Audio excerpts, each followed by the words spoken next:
ours actually, the reason why we agreed to actually leave so that they don't do more damage, and especially to the mothers and also to the facility that we were in. And so there were lots of conversations, but you could also hear that mutoke haraka, wanawake nani amewambia munakuja kufanya maandamano hapo, you know. And so basically that, and it felt like, yeah, they were coming from a position of power than us now who were there, looking like, I mean, we have the orders that you must leave immediately. Yeah. And it was very clear they had been sent. I think it's part of the greater, this goonship. And I think even using the word goon, we need to say what looks like state-sponsored militias. Because even it's many women identified some of those young men to be well known to them, because some of them had come from like the neighborhoods, Katina Ward. One person even allegedly is the brother of the MCA. Where is Katina Ward for those who may not know? Katina Ward. Yeah, Katina Ward is just a walking distance from Amboseli. Okay. It's if you were to go into Kawangware 56. I also don't know, there's a place called Katina that it was just very much a walking distance in Kawangware, but then it's like a small ward within Kawangware. So Katina is when you are at Amboseli Road, there is a route that you can take and get out through 56 at the back, so you don't have to go through. So yes, it's a walking distance from the area. Yeah. I know the place. Yeah. So some of the mothers who are present could identify some of the goons who... Yes, they said this is whoever. They even would say the names. But it was very clear, many of the mothers have actually reported that many of these young men, there was even one who is a relative of the MCA Katina Ward. Because some of them were masked, some were not. And they were not hiding their identities, really. They were not really fighting so hard to cover themselves when they're walking around. They were very, very confident. And so from what happened, have you managed to do an audit? Because we know, for example, outside, the attackers believed to, like you're saying, were hired, roughed up journalists. Yes, they did. And they clearly were singling out the Standard Group journalists. At least 3 journalists lost their cameras, laptops, mobile phones, including a photojournalist from the Standard Group whose mobile phone was also snatched for recording the chaos. Have you done an audit of what was taken? We are still doing so. Even today, we are supposed to meet, and I don't know whether it's the right thing to say that we will be meeting with some women. I am grateful to the women that we were with. You're even scared saying you're going to do another meeting again, right? Yeah, because we don't want them to be targeted, because they come from the same villages. So we are going to have them. They have actually just agreed to make sure that they let us know who are these people and even where they have they have sold these items. We were told that they are selling it as little as 10,000 for a laptop. It can be very sad. You've lost a lot of, not just even a gadget, but also some information, and it is now getting lost at 2,000 shillings. I'm not saying it should be lost, it should be sold as much, but I think it is more even sad that you're throwing it away with all that information. And so we are meeting, and they have actually even said they are going to report if the police officers are willing to take up this information, because they know their names. If they can take up that and prosecute, so that there will be no such a situation targeting especially women, then they're happy to do so. What has been, and it has been very much loud, is the reluctance of the police or the security to take up this matter. And if this they have really expressed, tumeenda mpaka kwa police station jana na wamekataa kuchukua. You see, like, we have the will. So the police are refusing to record statements? Yes. So you're given an OB, but you're not given to record your statement and say what exactly is your claim. So what is the OB number? I have some OB numbers here. but I wouldn't share because of the security of those people. But I have OB numbers they have sent me to say that tumepatiwa OB number, but they have not taken our statement. And this is at Muthangari police station? Yes, Muthangari police station. And it was very clear that day, I think, meeting the OCS, all he did is, you record, and we said, but we need to record. The whole statement needs to be recorded. You have an officer reporting crime who is ready to do the work. No, just go to DCI. So you can see there's the greater culture that we are actually seeing right now in Kenya. First, infiltration of what we call goons, or what looks like state-sponsored militia, into not just protests, but even peaceful, anybody who is demanding for accountability. Because if you read our statement, the first thing we do is reaffirm the Kenyan constitution, the right to protest, the right to political participation as Kenyans, and then after that call out the state and the police for police brutality. We call out the police for failing in their duty to protect Kenyan mothers, Kenyan women, Kenyan children, because many of these people are. So there is a very clear failure on the state as the duty bearer to provide security for Kenyans, to provide safety for women, mothers. And so it's very clear, even when these women went to report to the OCS Muthangari, he would say, yes, don't worry. He was very casual about it. I know these people. I know some of these. I'll do something. And we asked, no, but what happened? We should be writing very detailed statements. Isn't that, are we not getting that opportunity? And he said, DCI will do it. I'll send you to DCI. So also the backstops with the OCS Muthangari. He needs to, because that's why part of the reason we are saying if we are going to reform this country also, police reform is very important. And even devolution of the police. Because if this OCS was accountable to the people down there, the people of Katina or the people of Lavington, I think he would be more accountable. But he knows right now it's almost like there's a whole let's be easy on these goons and by the state, because this Kenya Human Rights Commission case is a test case. If anybody wants to get rid of goons, this is the one case where we can actually see them clearly, like you've seen the CCTV. I'm curious to know if we just circle back to why this conversation is very important.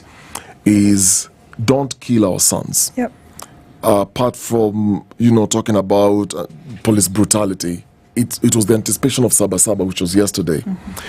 To the planners, because we've seen time and time again, a lot of meetings are disrupted by goons.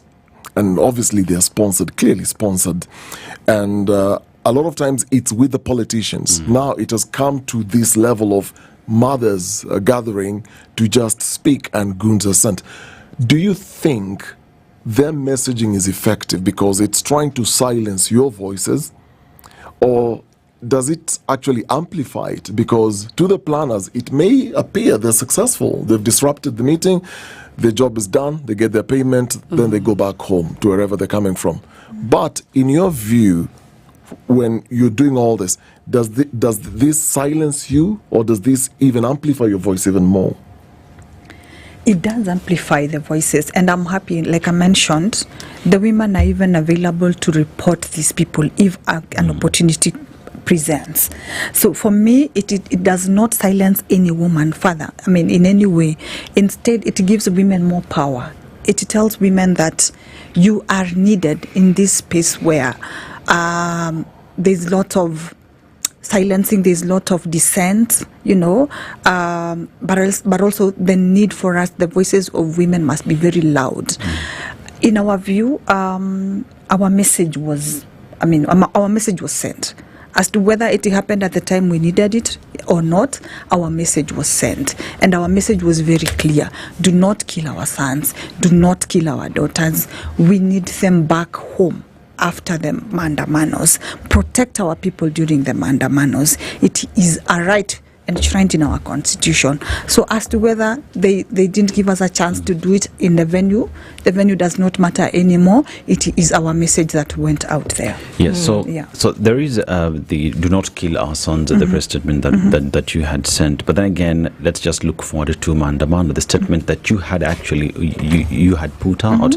You look at what happened during Mandamano yesterday, and what you were praying against is exactly what happened. Yeah. Just what message does this send in terms of, as much as you didn't have the press conference, the message was sent, but then again, what you're preaching against is what exactly happened. Is there any semblance of care?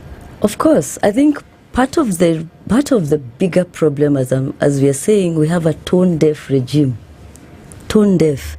A regime that, I mean, some of these things are so simple, but when a regime is, the first priority is to protect themselves, or what you call, survival. I think that's all they're thinking about.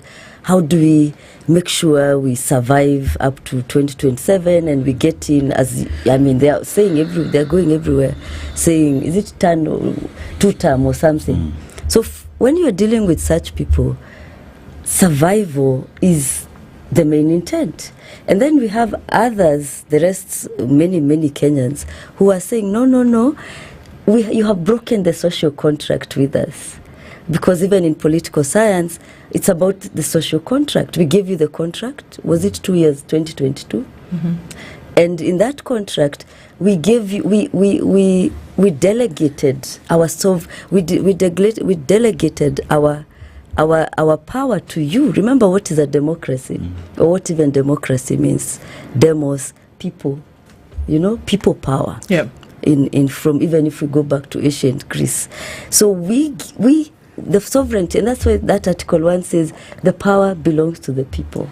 And so we gave this regime power in 2022. But one of the things they don't understand, it's the only thing when Ruto got that sword, it was authority. And at that time, since of course the people who voted for him were more, depending on whatever, he got legitimacy. But that contract has been broken now, and he no longer has legitimacy. But I think the regime is conflating the two, authority and legitimacy. And those are two different issues. So they may still have the authority, but they no longer have legitimacy. And so we are dealing with an illegitimate and illiberal regime. And when we are dealing with an illegitimate and illiberal regime, the contract is broken. And so the only way I think they're trying to assert themselves and believe they can get back the legitimacy is through force and through all these shady ways. But we need to have a conversation. And that's why you find is it just 1 year or 6 months, or I think 8 months ago, the Hungarian president, once that contract broke, he resigned. Yeah, in Japan, when these prime ministers have done so many bad things, they actually commit suicide. It's even worse. Fall on their sword, literally. Exactly, they fall on their sword. So we have a regime that clearly is tone deaf and doesn't understand that legitimacy and authority are two different things. You're no longer legitimate. You either need to leave us alone or come and talk to us. Like that day, 25th of June, and yesterday, those were two moments that they lost. Because all they needed to do is, okay, we're even going to have a public holiday. I'm the one the president would have been like, I am ready to to be held to account for what happened but they won't do this. There are many swirling conversations at the moment, and there's a lot of chatter on the ground that, the message from the mothers and the women on Sunday, and the message from any quarter at this point would be, we decry after the fact. We decry that our sons, brothers have been killed. But that the message should have been, don't go out into the streets, young men and women. Don't go out into the streets, mothers. Just don't go out into the street, because if you go out into the street, then you are inviting this violence upon yourselves. This is chatter. It is real. It's coming from many a quarter. What are your thoughts about that? Is it Article 37? Protest is a form of political participation. If the regime, as I'm saying, was legitimate and had that legitimacy, probably there are other channels, and we say that there are so many other channels, and I think Kenyans have been trying many other channels. There are people who write the media, you talk about these things every day. Mothers meet I'm sure there are even people who meet these leaders at a very personal level and tell them things are not working. If that fails, that's when people go to protest. And I mean, the challenge we have also with the current regime, and I think the previous ones, and maybe most of Kenya's regimes, they have really never understood what is a liberal democracy. Because what we have in Kenya actually is not really a democracy. It's more what we call an electoral democracy. Because when you have a liberal democracy, two things are sacrosanct: freedom and liberty. And protecting the Bill of Rights as it is in the Constitution, what we call negative rights, is the first priority of anybody in power. And of course, making sure then that they give the other socioeconomic rights by providing the right to housing, food, and that kind of thing. So we have, it's, as I said, a government with a serious legitimacy crisis, but they're still hanging on to authority. And even if mothers, so you can't tell mothers, or mothers should not tell their kids, don't go out. Of course, that's a very legitimate fear.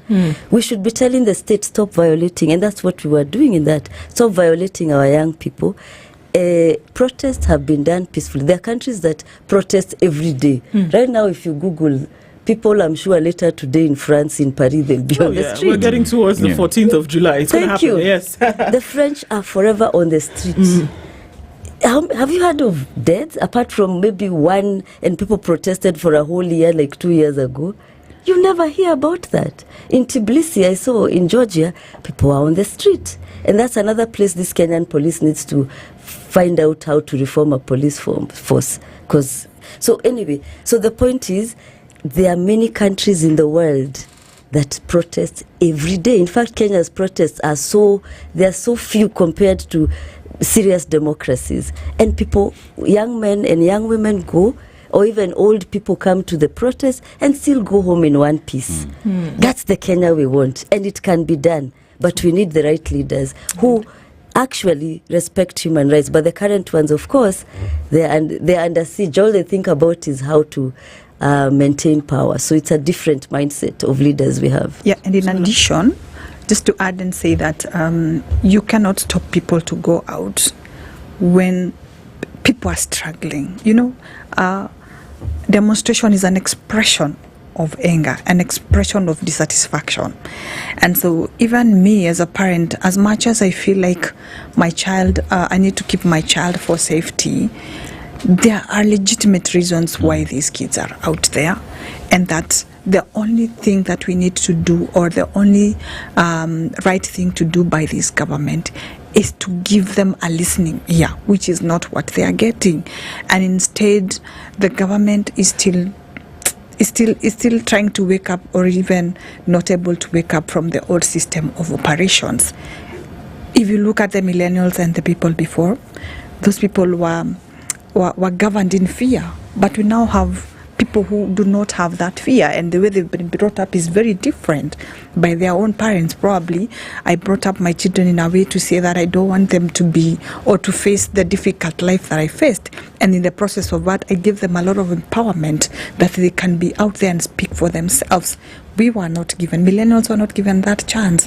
We were brought up in the space of fear, and so we need to see a government that is waking up to that reality, and that the old system of governing is not working. So therefore, how do we make sure that the young people can not only feel our presence or our systems are good for them in a space where there is no employment, in a government where the economic situation is very difficult for everyone, including even those who have the little money. They're equally struggling. So how do we make sure that as we make things better, they're listening and that they're working with us? That's not what we have. We are having a government that is resisting the cry of its people. It can't work. It can't work. But these are the voices that need to remain loud, and they need to be amplified. Yeah. And if that's the fight towards democracy, then you got to keep the boots on the ground. Dr. Njoki Wamai is a political scientist and a lecturer at USIU Africa, as well as Irene Soiler, the Kenya Human Rights Commission Program Advisor, have been our guests this hour. We're both there Sunday and are still amplifying voices and saying we got to keep going. Thank you both for being in the Situation Room this morning. Asante at 8 a.m. Good morning.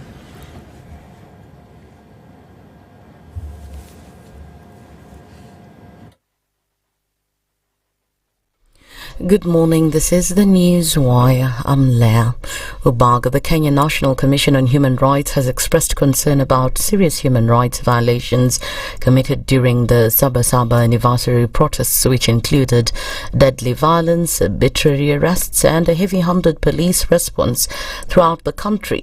In a press statement, KNCHR Vice Chairperson Dr. Raymond Njeri confirmed that by 6:30 last evening, the Commission had documented 10 deaths, 29 injuries, 2 abductions and 37 arrests in 17 counties.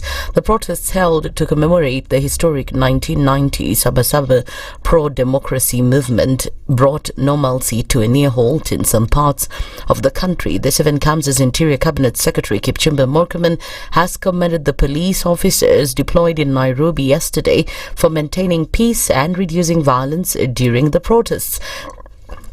Speaking to reporters, Murkomen said the police officers proved their dedication to protecting lives and property, and further said that protesters who caused violence will be prosecuted.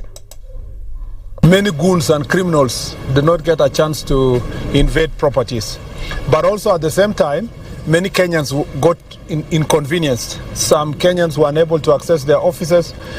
Some Kenyans also, out of fear of what happened last week, did not want to continue with their businesses. To tell them, poleni sana, we just had to do this because we wanted you to be safe and we want your property to be safe. Our intention is positive. Our desire is to save lives and to save property for Kenyans. We have officers across the country who have done their very best to make sure that they contain criminals and goons who are infiltrating a peaceful protest by citizens. Following the arrest of Manyata Member of Parliament Gitonga Mukunji, he is expected to be arraigned in court today. The police are also expected to explain why he was arrested during the Saba Day demonstration. The Seven Camps, as a section of concerned locals, condemned what they termed as a politically motivated arrest, saying the MP was being punished for championing the voice of the people. They demanded for the immediate release of the MP, saying that he has committed no crime. The residents claimed that Mukunji's arrest was a deliberate move to silence dissenting voices and frustrate his political ambitions ahead of the 2027 gubernatorial race in Embu.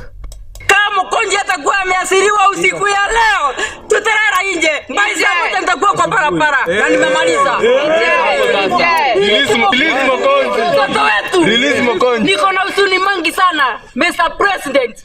Ulikuja jana tukakufanya heshima juu tunakupenda. Kwa nini unatufanya hivyo? Uasirie Mukunji. That's the News Wire. I'm Leah Ubaga.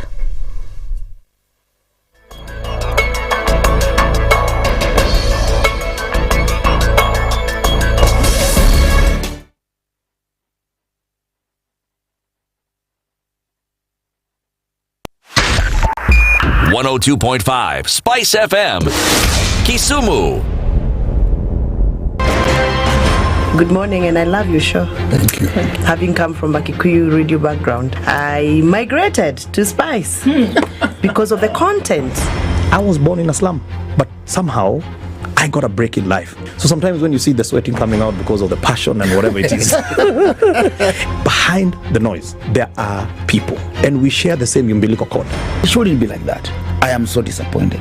We used to tell Honorable Raila Amolo Odinga that he's doing politics of conmanship, and even President Uhuru Kenyatta, serikali hii ndio iko na conmanship ya hali ya juu.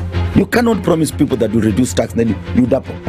In politics, there is the issue of trust. For you to turn around and then stab the same people who gave you that trust, there is no other level of dishonesty. Imabo, utaona dunia tu, The Situation Room, Kenya's biggest conversation. Traffic.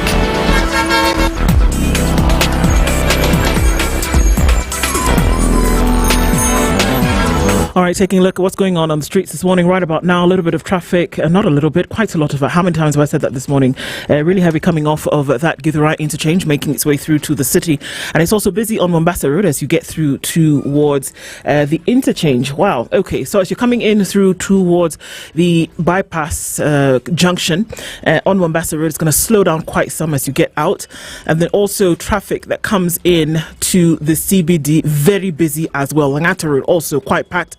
It's seeping onto Raila Odinga Way, Ngong Road busy as well. And then you're also seeing some traffic coming in all the way from Naivasha Road and Kikuyu Road on the other side. Jogoo Road going towards Haile Selassie. Also on we talked about Thika Superhighway. There's also traffic coming on Kiambu Road. So all of this is very, very busy this morning. We're going to keep an eye on all of this. Keep it moving, guys, as much as we can. And we'll talk. Spice FM, KE on X, hashtag The Situation Room.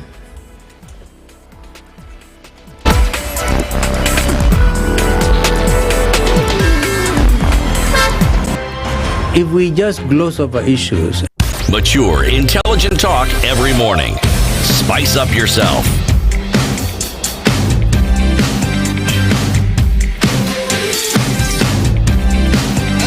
Mornings done right. It's a few minutes after 8 o'clock. It's 6 after 8 and into the third hour of Kenya's biggest conversation this Tuesday morning. And we are still connected, aren't we? Yes, we are. Earlier on, I told you have one option. Let's start with the power move, which is the Safaricom 5G.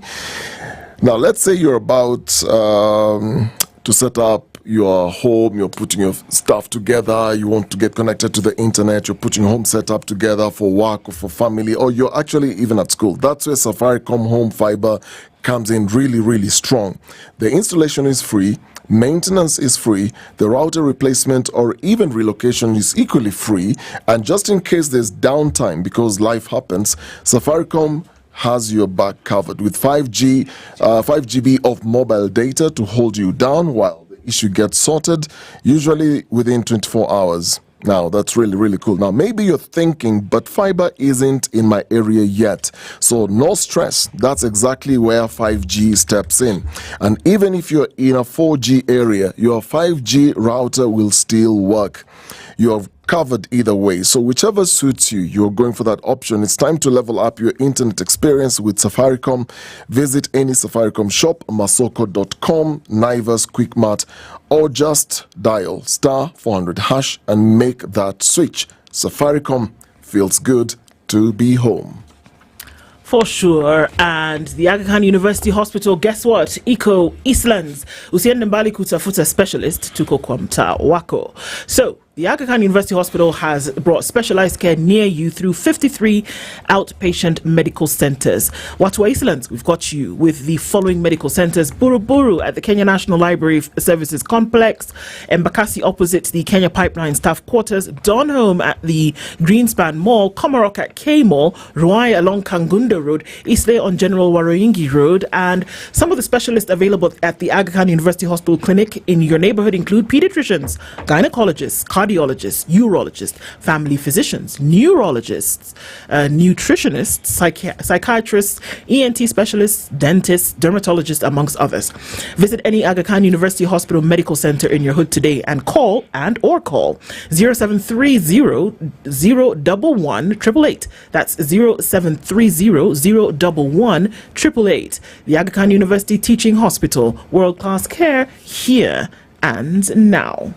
All right, so today is the 8th of July. Obviously, it's a day after Saba. And joining us for a post-mortem, essentially, of this conversation is Advocate Duncan Okach. Good morning. Good morning. How are you? Thank you for having me. Well, thank you for coming. Good to see you. Yes. Karibu sana. Asante. You are safe, you're sound. We confirm that we're doing that with everybody that we see every day.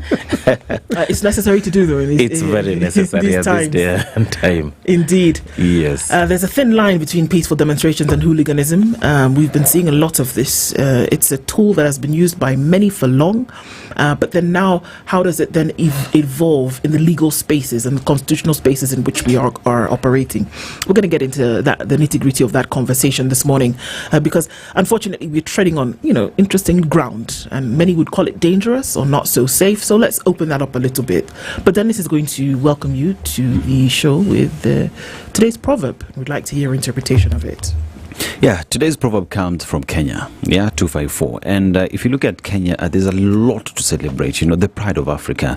And you look at the economy and how it is performing, despite the troubles that we have, relatively stable and continues to grow. Now, you look at our athletes and how they continue to raise our flag high, talk about the recent world records that we just broke, and we continue to celebrate our athletes, talk about how we continue to push on. Look at our agriculture, biggest economic player in the country's GDP. Look at our hospitals, technology, M-Pesa, one of its fast across the world and continues to change the trajectory. A lot to celebrate about the country, but as well, there's a lot that we also suffer from, the political discourse in the country and the need for people to just be heard. One would hope that the future is brighter for the country and we can't lose hope. But our proverb today, a child who is not embraced by the village will burn it down to feel its warmth.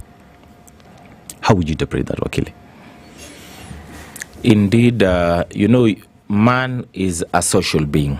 And I think that's why even in the Bible, once God created Adam, he saw that Adam will be lonely and indeed required company. And that company did not come only from Eve, but largely from now the children and later on the generation and generations that followed. So to that extent, of course, once you are a human being, the moment you face absolute or utmost rejection, of course you react. There's that young man who said man's nature is to retaliate, and became a very big word. So naturally you find that if you are not embraced, you will just naturally retaliate, and that then means that the society has to deal with those things. And I think where we are, what we are facing is actually summed up in that word, retaliation. We have a retaliation from a generation that feels they are neglected, they are not embraced. They have problems which should have been sorted ages ago. And I remember Uhuru Kenyatta once said that one of the major problems that we will face, and I think by the time he was saying that, he may have had an inkling that we may face it when he's already out of power. But he said it in a prophetic way, that one of the major problems this country will face is not those things that Mzee Jomo Kenyatta and later Moi came to say, the 3 or 4 ills, lack of education, poverty, disease. One of the major problems of our day will be that issue of a neglected youth, a youth that is despondent, that they have no hope of a tomorrow. When you have nothing to lose, you see, it doesn't matter. It doesn't matter at all, and that's why we find ourselves where we are. Aptly put. Well done. It's great to hear that observation and then be able to explain it more and apply it to our times, for sure. Those who do come up with these proverbs are seers, I always say. That it's got to be a brilliant thing that you can do to come up with a proverb that can go and stretch and cross generations and be a lesson in future times and in present times as well. So yesterday was Saba and we saw some terrible things. There's a lot of conjecture out there at the moment. There's also a lot of allegation. But one thing that seems to be a cloud over all of this is that, yet again, there's a lot of death, there's a lot of loss, and there is a huge negative feeling that's hanging in the clouds at the moment. We can want to be positive, but we can also take the position and be truthful and be factual, because those two are not the same. Being factual and truthful are not the same. But we can do both at the same time. So death occurred yesterday. Another 10 people died. We saw that there was wanton destruction, again, of property. there was burning, there was looting, but there were no protests yesterday. And so now when we're looking at trying to, and unless there were protests in certain places that I didn't see, perhaps then we can correct that. But there were no protests per se. We saw a lot of violence being taken into neighborhoods, into places where people then live, residential areas. The city was locked down, that's for sure. Many cities, many towns, then there was heavy police presence. But then the one thing that has become a word that we have used more recently has been goons, hooliganism, goonism, whatever that may be, and over again. And we're now asking ourselves, how do we draw the line between protests and this hooliganism, which seems to be a tool in the hands of many an individual or groups of people who would like to control a particular narrative? So how do we draw that line as we start off in this? If you look at the Constitution, it envisages protests which are peaceful. And I think many people get the word protests wrong, because I think protests should be akin to anarchy, to a state of, civil disobedience. But that is not the definition as per the constitutional norms and terms. Because it means that, and that's why the Constitution says you'll be protected when you are protesting, so long as you are peaceful and you are unarmed. So that is the kind of environment. In Kenya today, we come from a position where we had a lot of issues in terms of how do we protest. If you look at the age of the Mau Mau age, you'll find that for them to deal with the Mzungus then, it was protests by itself, but there was no other way of expressing it other than through violence, because the way that Mzungu tried to quell it was also through force.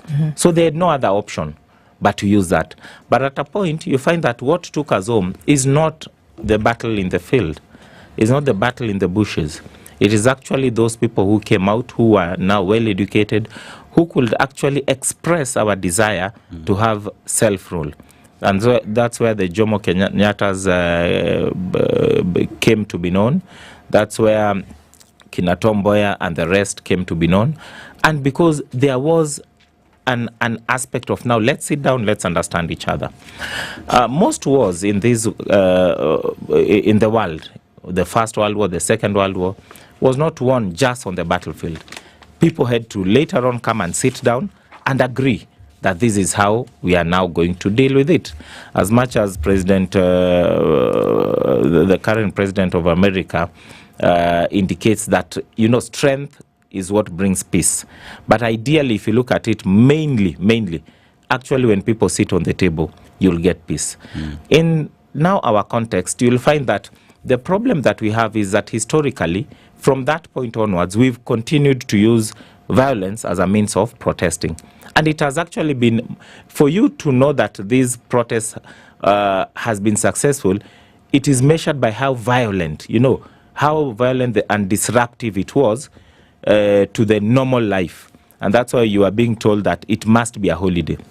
Ordinarily, protests are supposed to just take place peacefully, and we saw it in Kenya, and that's why I'm saying we have a generation that can do it very differently. Last year we were talking about the advent of the Gen Z demonstrations. You saw that they just went out without any weapon, only with their phones, with songs, and maybe football here and there. And do you know that was so effective that the government actually saw that this is something that we need to listen to? And it was so effective. Unfortunately, the politics in this country is that the only other way for politicians to deal with such things is to bring what they all ordinarily do when they are campaigning, when they want votes, is to bring goons. In this country, when you talk about goons, goons are affiliated to politicians. And for anyone now in this country to feel like you are going to be an MP, you are going to be a senator, You must come not only with money, not only with persuasion, but you must be accompanied by your own set of goons. Without that, you are told you'll not stand a chance. Or you rent a goon, buy a goon kind of thing. Yes, of course, you rent, tomorrow it's yours, tomorrow is against you. It's about money. But at the end of the day, you must come set with your goons. And to that extent, when it comes to now dealing with these particular demonstrations or protests, you find that now goons are invoked in these particular processes. And these goons, unfortunately, today you use them to suppress this particular or for a certain purpose. But when they see an opportunity, they will take advantage of it. And that is why you find that maybe people who deploy these goons may not mean that they go and steal, may not mean, they may mean that they just prevent or they shake, maybe they instill fear, but at the end of the day you find that they go overboard. But there is a purpose that they achieved at the very genesis of the introduction of goons by anybody, whether it was a political aspirant, whether it was a political henchman, whatever it was, that the introduction of them fulfilled, it did something. And as gory as it may sound, it fulfilled a purpose at some time. And I wonder, who was it that said this is a tool that we can use? It's just like, as horrible as it sounds, that during conflict, for example, sexual assault is a tool that is used to then be able to control a particular side. It's used. So the use of goons, what purpose is it? Just fear mongering? Is it scare tactics? Is it an element of control? Why is it still seen as something that can be used today? And what is it actually achieving by, you can have your goon squad? What is it? When people feign to be shocked that, we have goons, I think those are people who are not very candid. If you look at the post-election violence, it was actually mainly dealt by goons, and it's only that we are trying to redefine the term goons. So we had people, sometimes we call them bandits, who just came out. If you look at currently, we have Mongikis in the central region. They are used politically when it is expedient to use them. Sometimes you come and say, no, we don't want Mongikis. So you find that they have a dalliance with government. Mongiki had a dalliance with the Uhuru Kenyatta government. They have had a dalliance with this current government. I think at this point they are actually very much in bed during this cold season with this government. And tomorrow they will actually change and now say, these are unwanted groups. So it is politicians, it's the governments that use these goons, and at the point that they feel that they will serve their purposes. So it's something that, unless we look at the hygienic aspects of our politics, such that we will say that we will not use goons, we will only rely on police, and then we deal with the issues of police. But you've seen even yesterday, as much as you're saying that there were no protests, I think there were protests. I think the goons that we saw yesterday were goons in uniform, and those are policemen. Because in the morning, I was supposed to come for a show here. Yes. But we are already told you can't pass, you can't go anywhere. Who is now protesting? It is the police who started protesting early in the morning. And by blocking, what are you doing? You're already first inciting these people. Secondly, you're already going against the tenets of the provisions of the Constitution, because I have a right to protest. The moment someone has taken a document saying that I'm actually notifying you that we will have peaceful protests and it will start from point A to point B, and you decline, you say that we will not take it, or even you take it and you say, we will not give you permission. Who told these people that they have to give anyone permission? They have no business, they have no latitude to give anyone permission. Their work is, because we are paying them every month, even this month where we've had all these protests, policemen will get their pay at the end of the month. So theirs is to do their work. They are supposed to provide security and deal with that.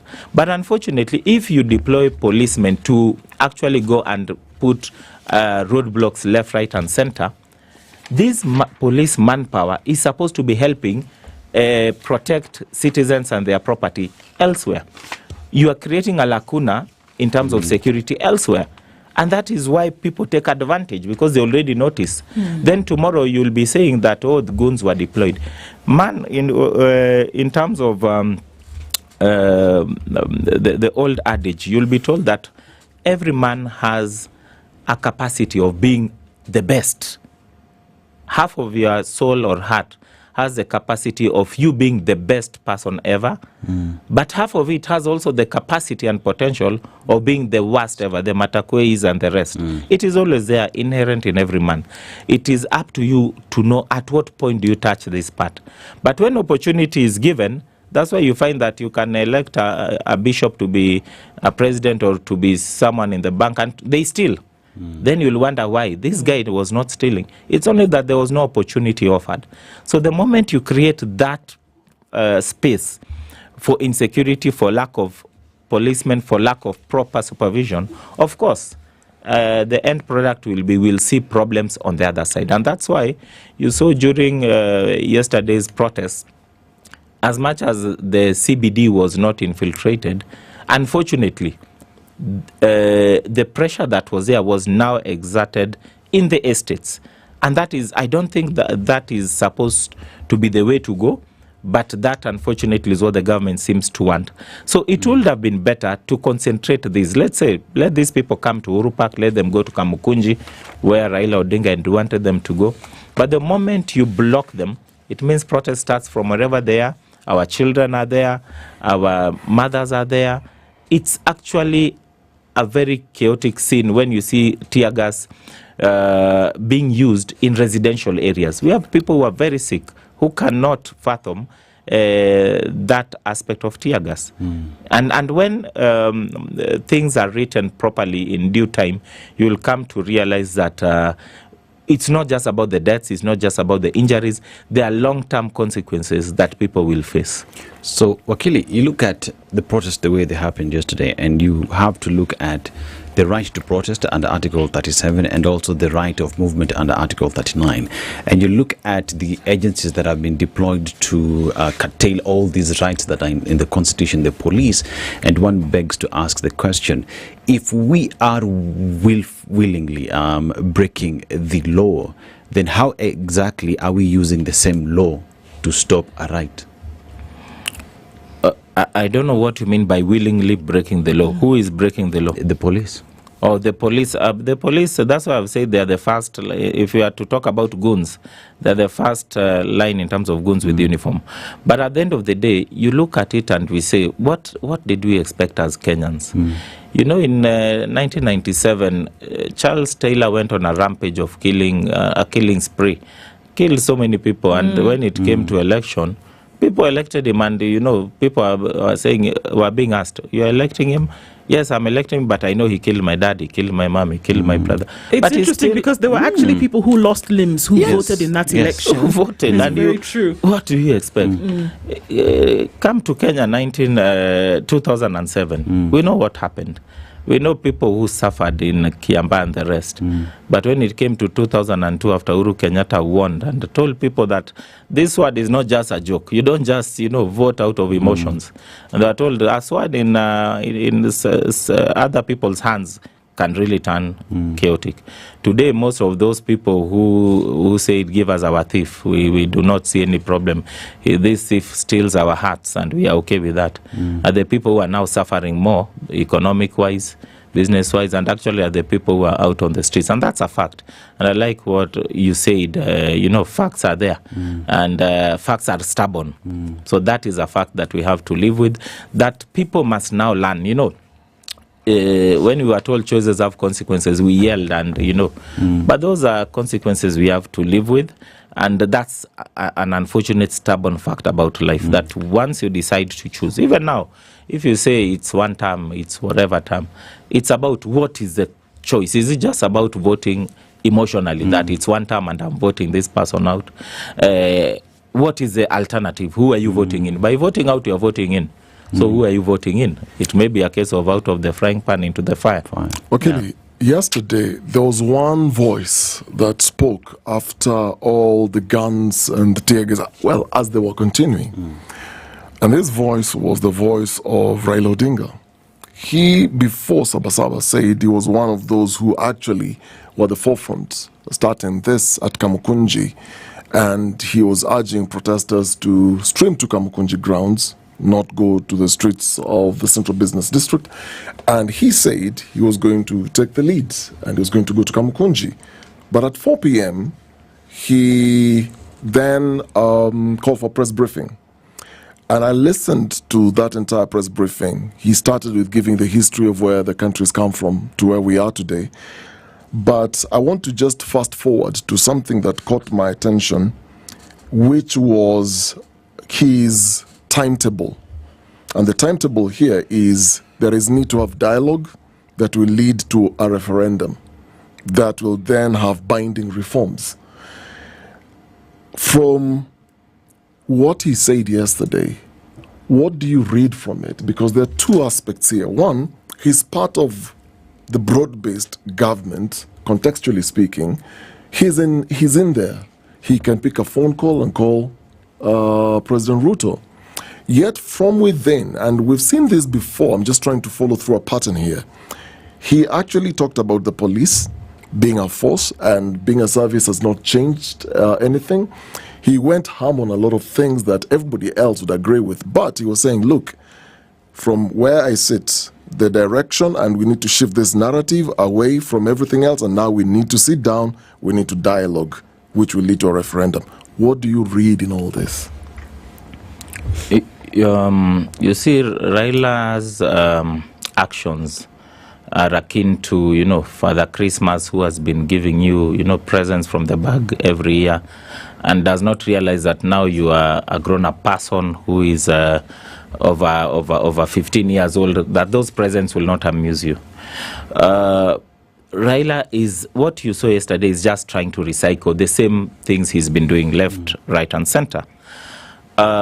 You notice that when Raila had his own handshake with, and there's a history to that, I don't want to go so far, but when he had his own handshake with Uhuru Kenyatta, they came up with Building Bridges Initiative as a solution, ended up with an attempted referendum, which was again perceived to be just to create positions, and what, of course, it had some good things, yes, therein, but majority of it, you see, it was just to try and, harness the anger that was there in the country and try to direct it in a manner that that will still end up with Raila and his side ending up getting the bad side of the bread. And they did so to an extent, served in government and such.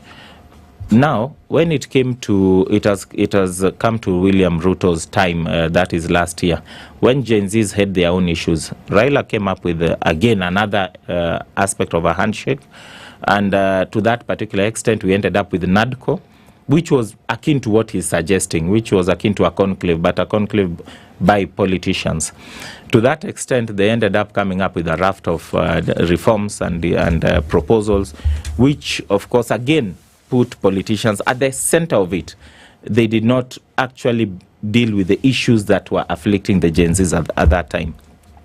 And the end of NADCO has seen politicians from Raila's side ending up in government and getting plum jobs. Then what happened to the cries by the Gen Zs? Did that NADCO report actually answer the plight of these Gen Zs? Because it was a Gen Z-led protest. Gen Zs were protesting. First of all, it was the issue of the economic, the fact that they were economically not factored in the economic dispensation of this country. Secondly, it was later on, it also came in terms of the high-handedness of the police. Third, it was the corruption, the runaway corruption in this country. And when you look at those issues, were they answered by NADCO? They were not. And that is why when it came to this year, when they were remembering, the same issues still abound. So to that extent, someone then asks, now you are being given a solution by someone who was not even supposed to be on this plane. He's not a pilot. Raila has become a hijacker of this Gen Z plane. It was heading to a certain direction. He wants to hijack it and lead it to a different direction. And that is why you saw in the socials people coming out and Gen Zs coming out and saying, what is this man talking about? Gen Zs are not interested in those histories because those are the issues that afflicted Kenya at that time. The issues that afflict them now are different. And that's why they had no time for, in fact, the first part, almost 3/4 of that speech was historical. It's something like Raila should have written a book and people will buy whoever is interested. But at this particular point, you look at the issues that afflict them and you look at the solution that is being, that Raila is coming up with, and you see it is an non-starter. If you are told to go to a conclave and it's an intergenerational conclave, who will you find there? You will find the people representing the Gen Zs are the children of the who is who, because they'll have proper seats there, they can be known, they can be, there'll be some remuneration here and there. You'll not find the actual Gen Zs sitting in that intergenerational conclave. You'll find these other people from this other side. It's just the same old faces, the Junet Mohammeds and, the ilk of the people who sit around power. Then a solution will be their own solution. It will not be a solution of the Gen Zs and the other parents who feel that truly there is something to talk about here. So that will lead to naught. Then you come and you are told, now you have another conclave to deal with corruption. Do you really need a conclave to deal with corruption? That conclave itself will be corruption because people will be siphoning money left, right, center to support that conclave. So it will not help. Then you are told the normal solution, again, it's a referendum. That is the trick in the bag. A referendum is what politicians have wanted from time immemorial. First of all, remember, the current president did not support this particular constitution. They always yearn for a chance to correct a lot of things or to change a lot of things, which will at least maybe end up having a very powerful central government. Those are things that they will want. Two, you will find that people who are out in the opposition, and not opposition per se, but people like the actual Raila Odinga himself, will want to entrench that aspect of, a powerful premier. They will want a premiership kind of leadership. Those are the things they will look out for. But what about these particular issues that affect the Gen Zs? Do we really need a referendum to be able to solve these particular issues? These are so simple issues that need very simple solutions. And the moment someone convolutes them, the intention is not to arrive at a solution. And unfortunately, if this thing, where we have reached, actually, we were saying we are at the edge of the precipice. I think we're already now. We're in the thing. Yes. Actually. Okay. So any time wastage is someone who is, a drowning man clutches at the straw. But we are not even bothered with the straw at this point. It's like we have decided, let us drown. If we do not take action now, remember, the next year, we may have the same things. Let's take a break at this point because I want to come back and look at what to do. Yes. Because there are very many questions. Sami Wambu asks a very interesting question and says, so what do you do when, for example, goons or looters infiltrate protests which are meant for something good? This is a question. We'll come back and look at that. But there is something that you should do with your children. Yes, and we realize that children are very important in any society, and with that, they have to be taken care of. And with that, there is typhoid and measles that continue to pose a danger to children, and that is why every child deserves a healthy start in life. But threats like typhoid and measles, rubella, still endanger our communities. Typhoid is a serious illness that is spread through contaminated food and water, causing high fever, stomach pain, and fatigue. Measles is highly contagious and can lead to severe complications, especially in young children. And symptoms include fever, persistent cough, red eyes, and body rash. These are things to look out for. But you should not lose hope because we have good news, and these diseases are preventable. Now, from the 5th to 14th of July 2025, the Ministry of Health is conducting and rolling out a nationwide vaccination campaign. Children aged 9 months to 5 years will also get the measles rubella vaccine. All vaccines are safe, effective, and absolutely free. You'll find health workers at public health facilities, schools, markets, and places of worship across the country. Let's protect our children by doing what? By ensuring that they get the vaccination in centers near you, a child at a time. This message is brought to you by the Ministry of Health, UNICEF, WHO, and development partners, including these conversations being held right here on Spice FM.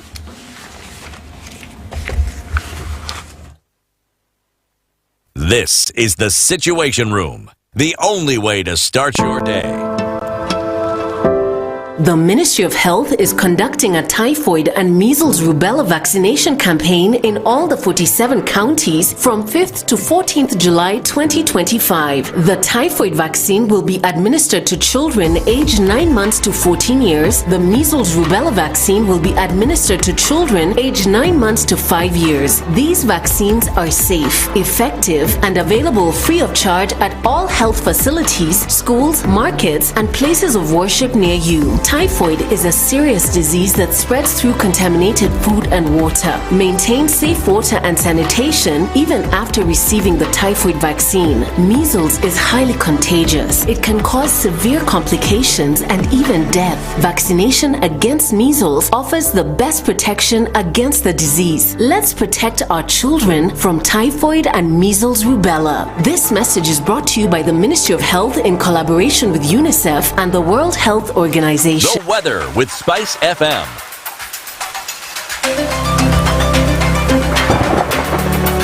Cloudy in Nairobi, currently at 17 degrees, and at 16 it's cloudy into Nakuru with cloudy conditions at 16 in Njeri. Eldoret is cloudy at 17, and at 22 Mombasa is sunny with sunny conditions at 25 in Malindi. It is 17 and cloudy in Kakamega with 20 and cloudy in Kisumu, 13 and partly sunny, 20 and sunny in Kampala, while Dar es Salaam at 21 is sunny.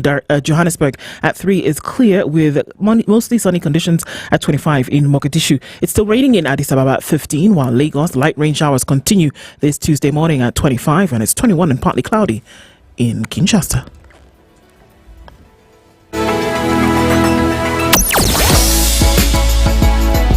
Sugar and spice and everything nice. Spice FM. Spice up your life. Traffic.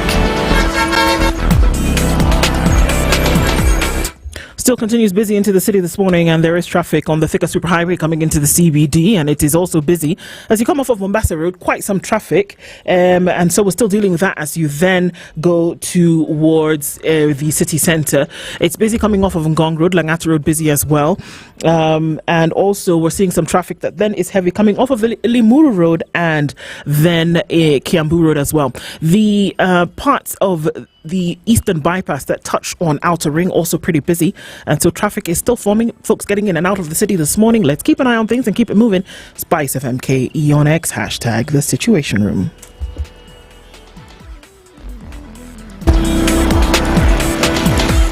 Mature, intelligent talk every morning. Spice up yourself.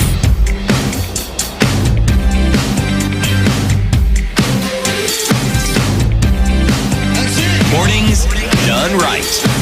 94.4 Spice FM. Joins us this morning at 17 to 9 o'clock, having conversations around, okay, so where we're drawing these lines, you know, and the question then continues to be, how do we then actually make sure that where we are going with, whether it's political dispensation, whether it's citizen-centered governance, whether it's ensuring that you are part and parcel of how a country, you know, carries itself.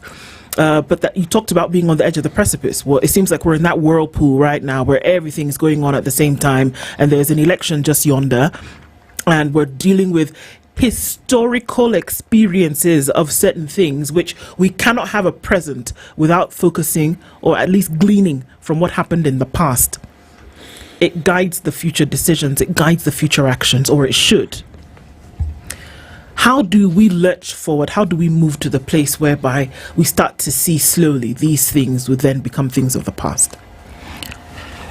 I think, unfortunately, the solution still lies in our political decisions, because solutions will only come and will be at the heart of political decisions which are made by politicians.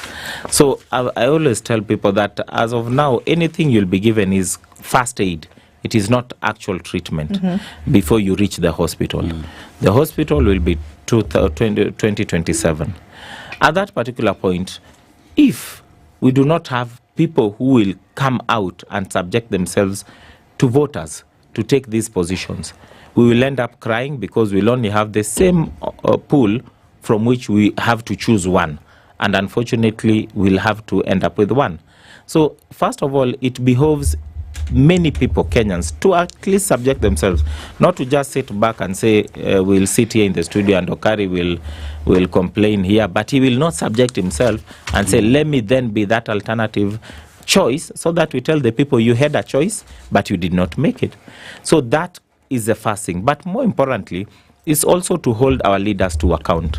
Once a leader comes with a manifesto, and these leaders have very beautiful manifestos, very beautiful vision for the country, and they do not keep that, and then we are told it is the norm. Leaders are like that. These people always lie to us, and it is the norm. We don't normalize that, so that we have a process of keeping them to account outside the aspect of elections, which is now the paramount marking scheme that we have. Over and above that, it is imperative now for government itself and the people who are in power now to answer and to ask themselves, how do we deal with this issue of an educated, in fact, overly educated, knowledgeable, but poor youths who do not have an opportunity? Is it an issue that we have to reduce our retirement age so that we now accept that we need to tap into these youths that we have who will be more productive than the older generations that we have? Is it an aspect that we have to give total tax subsidies and incentives directly to these youths? Is it an aspect that we've seen in other countries that you are able to at least access a certain amount of money to sustain you as a young person, even if you do not have any employment at that particular point, and in due course you will actually repay? And that is why you see Moi took a firm initiative of saying, any person who goes to university, the government will not only pay for your fees, but will also give you something for you to lead a decent life. And it then made these people have hope, and actually by the time they were going into the job markets, these people will be productive, who knew that there will be a future. But the moment you let despondency take over the larger population that we have, unfortunately they will make decisions en masse. Sometimes when we started, you said you like the sayings that are there because, you know, they are very informative. But most of those sayings came from people who have lived. We call them wahengas in Kiswahili. So you won't find a young person giving you such a saying. Most of them are all, they've seen it, they've lived it, and they give you, and that's why we draw a lot of wisdoms from those. So to that particular extent, at this particular point, the young people may not be, you know, they may be very informed, but too much of that information, without directing it in terms of purpose, may be misused. And that's why, unfortunately... Misused by whom? By so many people. That's why I'm saying politicians can tap into that. Anyone who has money can tap into these people because they are there and they are available. Let me tell you, if these people had, you know, hope and a source of income, you cannot find people being paid peanuts to just go and destroy. Someone will even feel the shame of going to steal. Now, people are stealing, they are not even covering their faces, and it seems to be the norm. But Okeli, the target may be the young people, yes, but over the weekend, I've come across lots of videos with what the government calls empowerment programs. And there's a particular video from Mukambani, I can't recall exactly where this was, where this woman was standing holding 2,000 shillings, doing a video and speaking in Kikamba, very proud that, you know, they were walitembelewa. And whatever they were promised, they were given, they're happy, and they were saying Ruto 2 terms. And you listen to that woman talking, and you look at the comments where people are saying, we need to take ideas of our mothers because they're the ones who've led us to where we are today. We are on the streets fighting, but look at that. She's holding 2,000 shillings she's been given and very proud that that's now empowerment. To another video where some women groups and the chairlady of that group was complaining that they were told there's a group coming to visit them. Money was allocated and they were promised they're going to get 40,000 for the chama. Na hiyo pesa ikukuja. So they were protesting. The money they were promised, somebody ran away with that money that was going to empower them. So we're in that culture of tokenism, and it's from the millennials our mothers, our fathers. And now the same tactic is being deployed to target the youth. But do you think this will be effective?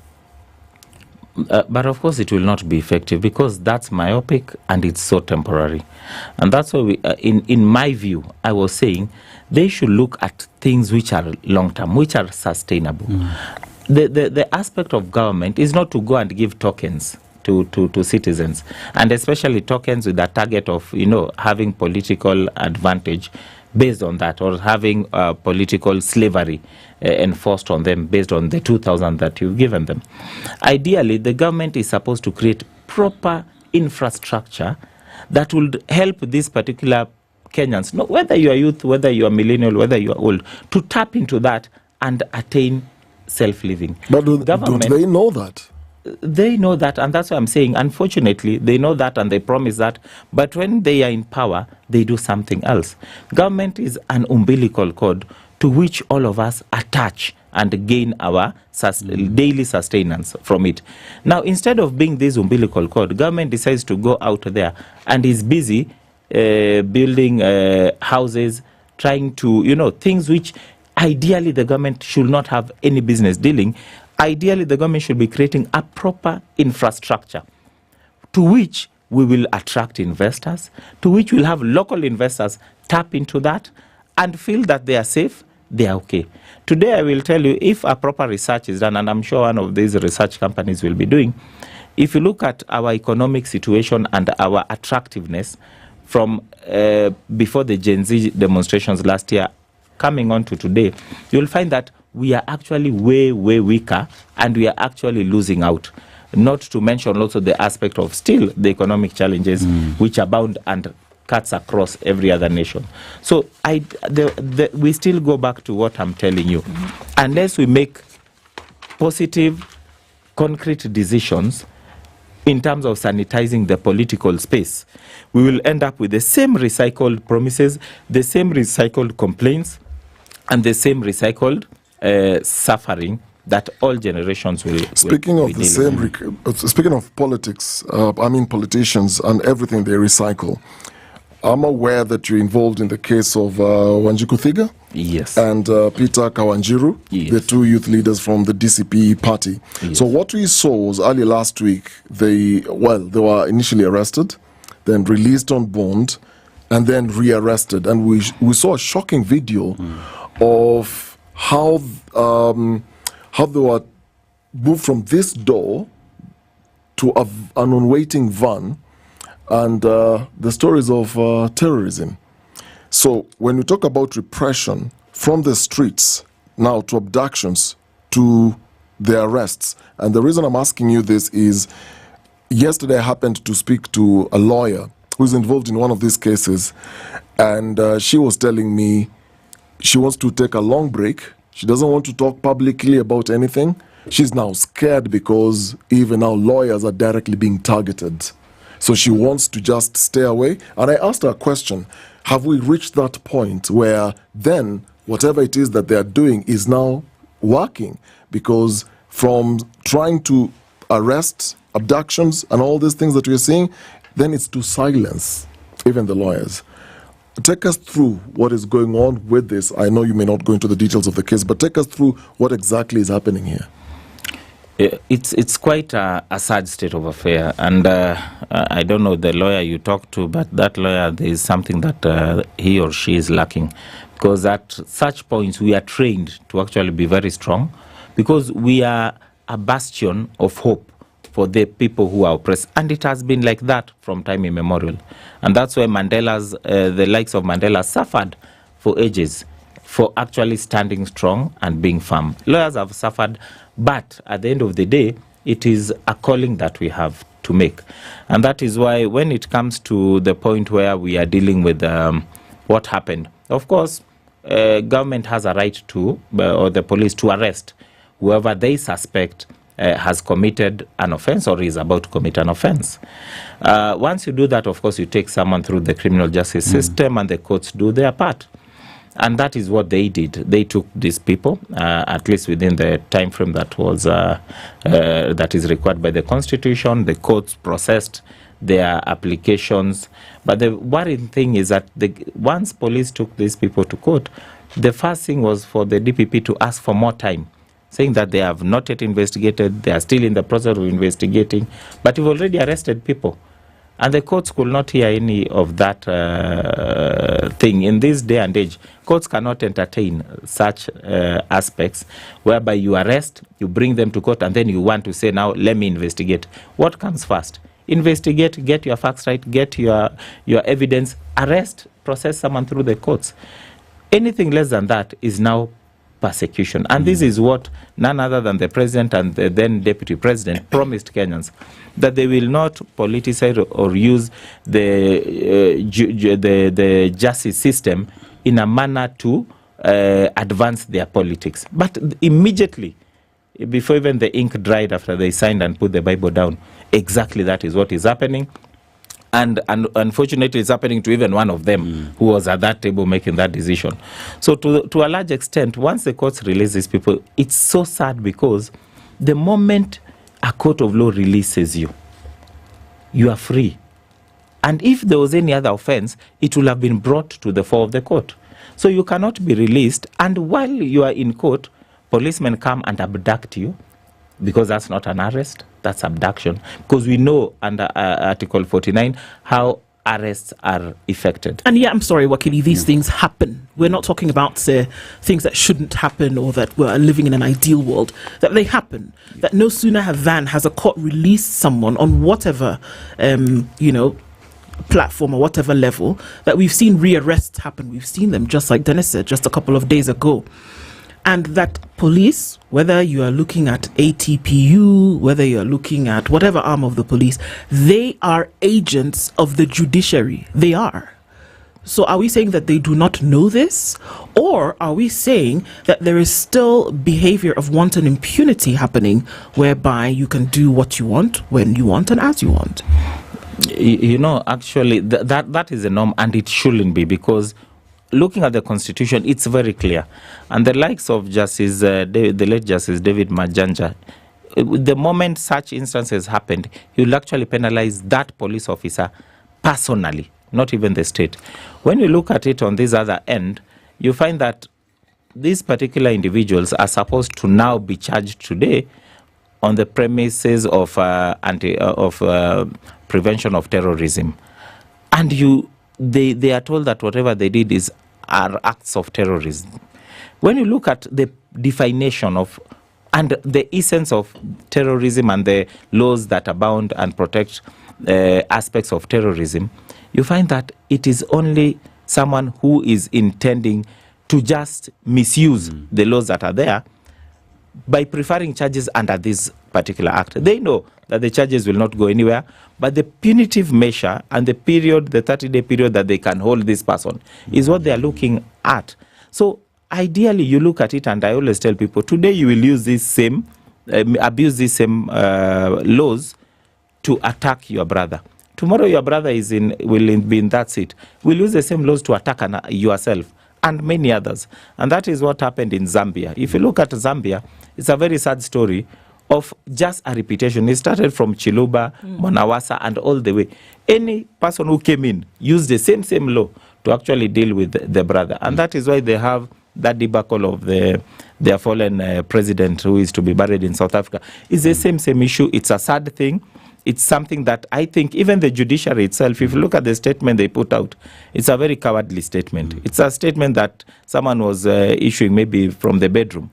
It is it is something that should have been issued by none other than the CJ, standing on the platform of the judiciary or the Supreme Court and issuing a stand statement and a warning that if you do such things, you will not bring the same people to my court on Tuesday or Wednesday, after you have actually desecrated these same courts. You cannot have the audacity of bringing these people to, and you'll see them coming today, and the courts will just be there and actually processing them as if nothing happened.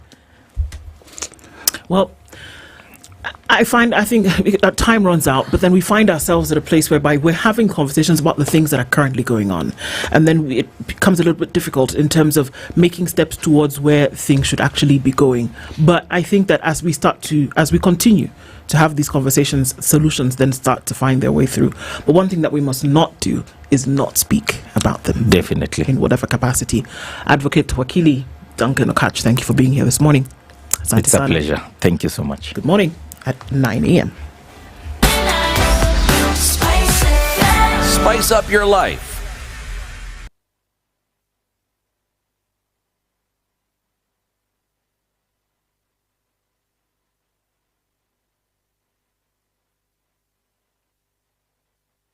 Good morning, this is the News Wire. I'm Leah Ubaga. The Senate resumes its sittings this morning from a short recess. The main business of the House will be the plenary hearing of the impeachment motion against Isiolo Governor Abdi Ibrahim Guyo. Senate Speaker Amason Kingi gazetted the sitting and directed the House to proceed in plenary following the rejection of a proposed select committee. The morning session begins at 10 a.m. with the impeachment hearing set for 2:30 p.m. in the Senate chambers, Parliament buildings. This marks a critical exercise of oversight, accountability and constitutional governance. The High Court will hear a case on the 24th of this month challenging President William Ruto's plan to build a 1.2 billion shillings church inside State House, Nairobi. Lawyer Levi Njeri, who filed the case, wants the project to be stopped immediately, claiming that it violates the Constitution, which has drawn boundaries between the government and the right to worship according to religion. The plaintiff wants the court to issue an interim order to stop the plant construction until the hearing and determination of the case. He also regrets that its construction is being carried out without public participation or parliamentary approval, despite the fact that the church will be built on public land. The construction has drawn widespread criticism from the public and opposition leaders, especially considering that Kenya does not have a religion that the government should be involved with. President Ruto has been defending the project, saying it is funded with his own money, not taxpayers' money, despite the fact that it is being built on public land. The Kenyan National Union of Medical Laboratory Officers has condemned the attack on health workers and property at Kitengela Health Centre last evening. Secretary General Pius Nyakundi said that attacking a hospital is an act of self-destruction, as you're raiding the same place your family, children and parents will run to when life hangs in the balance. Nyakundi further demanded for the immediate arrest and prosecution of the goons captured on camera, vandalizing hospital equipment, destroying property and setting sections of the hospital ablaze. This event comes as the Kenya Obstetrical and Gynecological Society has also condemned the shocking and unlawful invasion of the hospital by armed goons during the Saba demonstrations. COG's president, Dr. Kireki Omanwe, said the goons disrupted an ongoing C-section and vandalized the theatre and thereafter lit a fire at the hospital gate. Omanwe raised concern that the lives of both mother and child were put in imminent danger and the hospital staff were traumatized and impeded from performing their duties. Tension remained high in Kitengela and its environs after a man identified as Brian Kimtai, aged 21, who was a known Boda Boda rider, was reportedly shot dead by the police in Kitengela. The Social Economic Development and Human Rights Alliance, SEDRA, in Trans Nzoia County has called on the National Assembly to enact laws to temporarily bar leaders accused of corruption from leaving office until their cases are completed in court. The organization's director, Samuel Kiboi, said the move would ensure that investigations into economic crimes are conducted fairly without intimidation or influence from suspects in power. He added that the lack of strong anti-corruption laws give some leaders the opportunity to continue committing such crimes with impunity, a situation that is hampering development efforts at the county and national levels. Katika nchi yetu, ukiwa katika ofisi kubwa, hata ukiibia serikali unaendelea kufanya kazi katika ofisi, na yule mdogo anasimamishwa kazi mara moja anaposhtakiwa. Hata kupewa bond inakuwa vigumu. So nataka kuuliza National Assembly wafanye amendment so that all cases that are before court, yeyote akishtakiwa leo katika mahakama yoyote, mwenyewe ajiondoe ofisini na ngoje mpaka kesi yake iweze kumalizika. That's the news wire. I'm Lea Obang.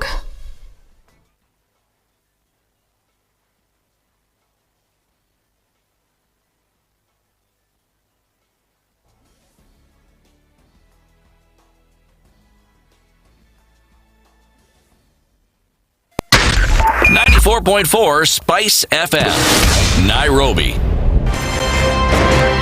If we just gloss over issues and hope that time heals, then we might find that in generations to come, we might be back at the same situation. And the whole thing is born of stolen elections. Spice. When it comes to the decisions you make, you must be independent. There's no way you can allow one institution to dictate to you how you're going to conduct your operations, how you're going to decide cases. It's a no. When you weaken the institution to the point where they cannot take action, then you realize that politicians have to come up and now start dealing with the issues. That conversation has to die. Our politicians do not like the hard stuff. We must insist on the path of doing things right, whether popular or unpopular. Money changes hands. That is a fact. If you have political goodwill at the highest top, like in Rwanda, then corruption will be an issue of the past. If you don't have political goodwill at the top, we will pass laws, we will amend laws, we will continue passing laws and re-amending laws, and nothing will happen. This is the Situation Room, the only way to start your day. Traffic. Very, very good morning, and we're looking at traffic starting to reduce. The city is dark, literally, because of the lack of sunshine, but roads moving along not too badly. You're going to use your fog lights, please, you need them. Getting towards the Muranga Junction on the Thika Superhighway, traffic still there. Coming off of Waiaki Way, still some traffic, and also still pretty busy as you come off of Limuru Road this morning. So one to watch for. A little bit of traffic on Gong Road, and it's very busy on Mombasa Road all the way from that junction coming in from the Ole Sereni interchange. So let's watch out for that. Try to keep things moving this morning. We'll talk Spice FM KE on X, hashtag The Situation Room.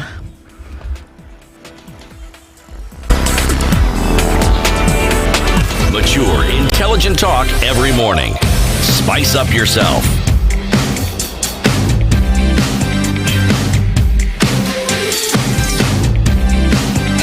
Mornings done right. Coming in at 7 minutes after 9 o'clock into the final hour of Kenya's biggest conversation. This is the Situation Room this Tuesday morning, and you're always trying to connect. You want to find out what's going on in the news. You want to be able to talk with people around the world. You want to then be able to watch or, attend to your favorites. How we do that, Dennis? Yes, and in this time and age, you stay away from your phone for 5 minutes. You feel like life has stopped. You want to get connected. You want to know what's happening around you.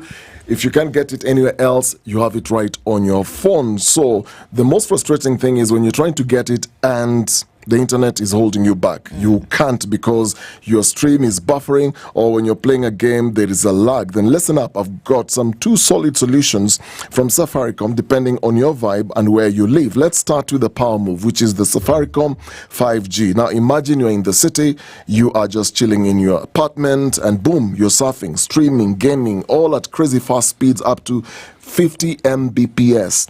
Portability, yes.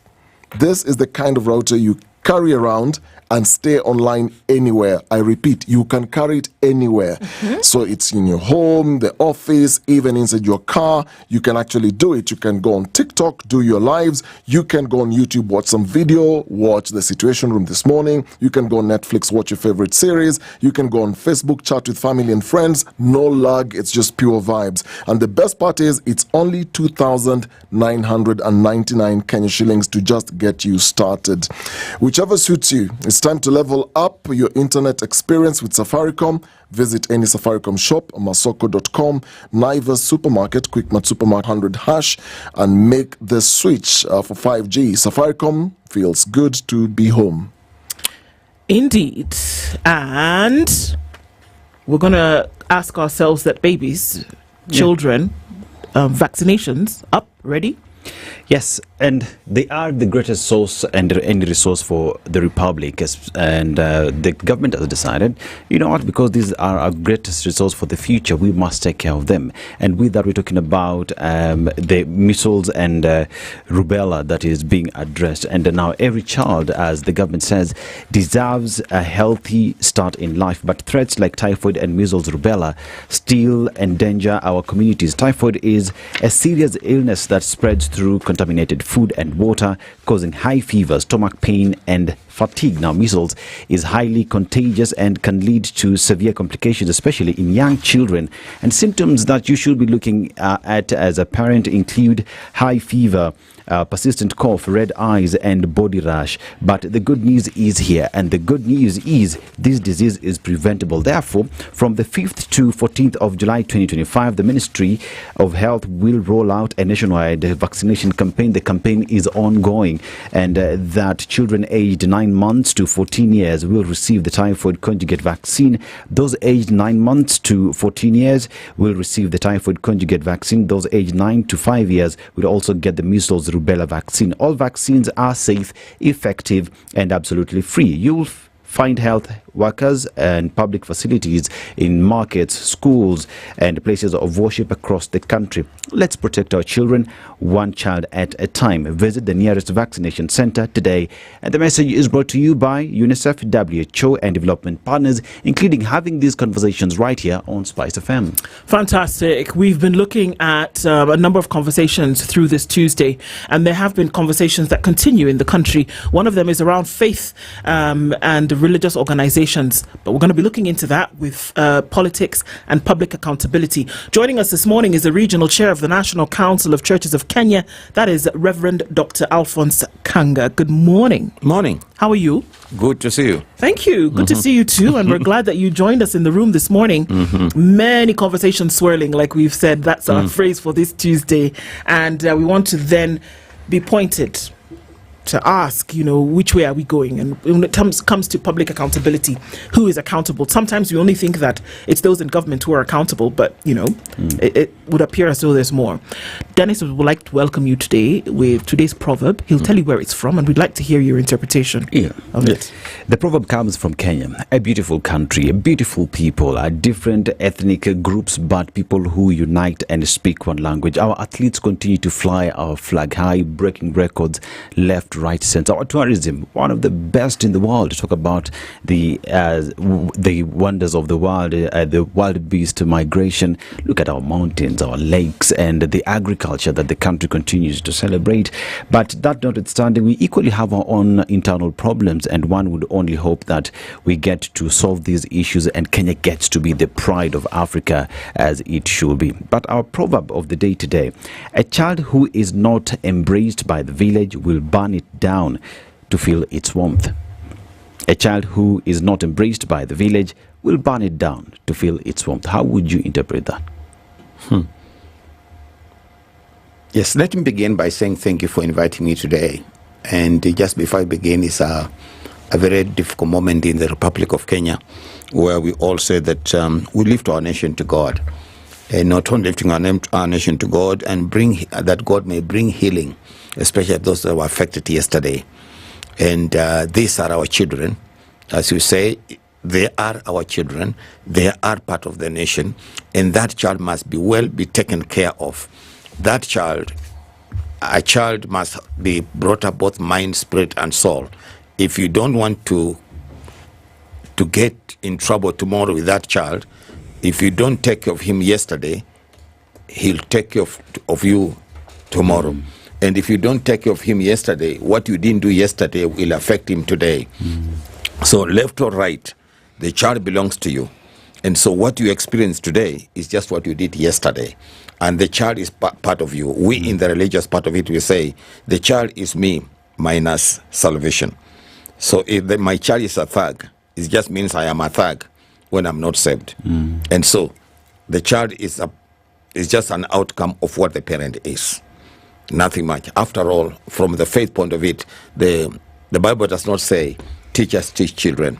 The Bible does not say school teach children. The Bible says parents teach your children. Well, there you go. And I guess the last thing that you said is a good step for us to get onto this conversation for this morning. Over the last couple of weeks, we've been fed a number of things. The country has been privy or has been audience to a number of shows over the last many days, from the wild conversations around whether the president should or should not build a church with his own resources on public land, whether we should see a situation where such violent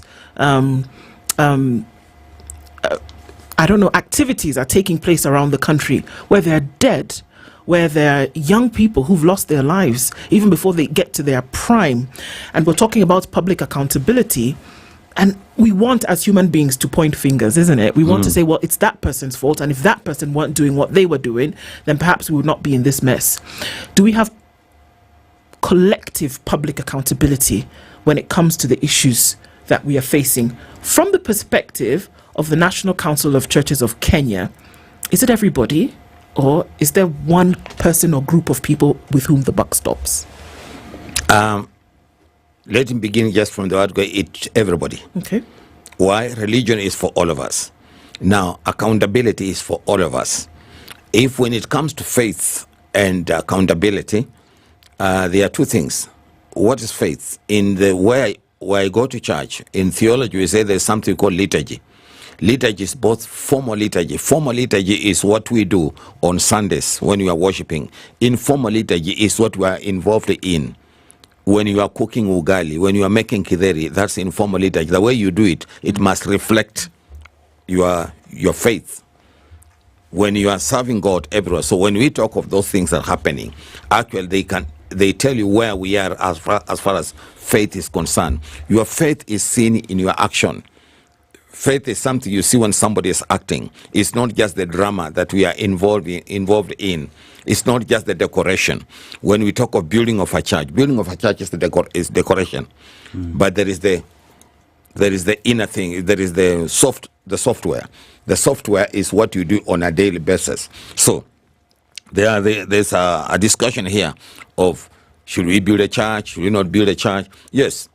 There's something called priorities, both in formal and informal liturgy. So the formal liturgy is what you did on Sunday. After that, you go back to your structured operation. Are there priorities? Somebody will ask, should we put up a church? There is the issue of building a church in State House. Building a church of State House, I don't think we should build a church in State House. What we need to do in State House is put up a chapel. A chapel is for all of us. A place where people can go and meet with God at different times. A chapel, everybody will come in. And we do, I use the statement we, not I. We, because we all need God. So that when we are involved in informal liturgy of think about other countries, think about visitors and all that who go to State House, we go to informal liturgy where we can now take time to worship and meet with God and express ourselves to God. Reverend, just a second. That's interesting. You're saying we don't need to build a church in State House. We need to build a chapel. What's the difference between the two? Yes. A church, the concept of a church. Okay, the word church simply means people called by God for purpose.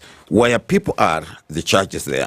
But when we talk of church as far as a building, a church might belong to a particular denomination, might belong to a particular group, a people group. But a chapel is where all of us gather at a particular time. That's when we talk of this chapel. When we talk of a chapel, I mean, you belong to a denomination, I belong to mine, and then we agree at a particular time because of our faith system. Let's meet to tell God what we want in an organized way. So you just meet shortly for an organized way, then you go. But every other places, you go to your own churches. If you're an Anglican, you go to Anglican. If you're a Methodist, you go to a Methodist. But we have chapel. This concept has been there in different places. In the army barracks, those concepts are there. When you go to, once I worked at police college, I put up a huge chapel at police college in Kiganjo. So, whereas It's not a Presbyterian church. It's not an Anglican church. It's a chapel. And when it comes to this kind of situation, we do as Kenyans, we do as a community, we do as a people, not I. So, and how do we do it? It is for all of us. It is in the public place, for the public people, for all of us to do what's supposed to be done. And is this chapel meant for, because what President Ruto was saying, he didn't want to start a church there. There was already a church, only that it was an iron sheet church. And he says it's meant to cater for the families who live within State House, 300, I think, plus in number. Is this supposed to be financed by an individual, and in this case I'm referring to the president who resides there, because that's public land? Or is this supposed to come from taxpayers' money to build that chapel? Because that's where there's also an issue. The taxpayers' money has a structure of how the money is used. The Constitution of Kenya has a structure. How do you use our public funds? And I don't think the issue of that one is there. I have not seen anywhere they say this is for building religious place. But we are religious people.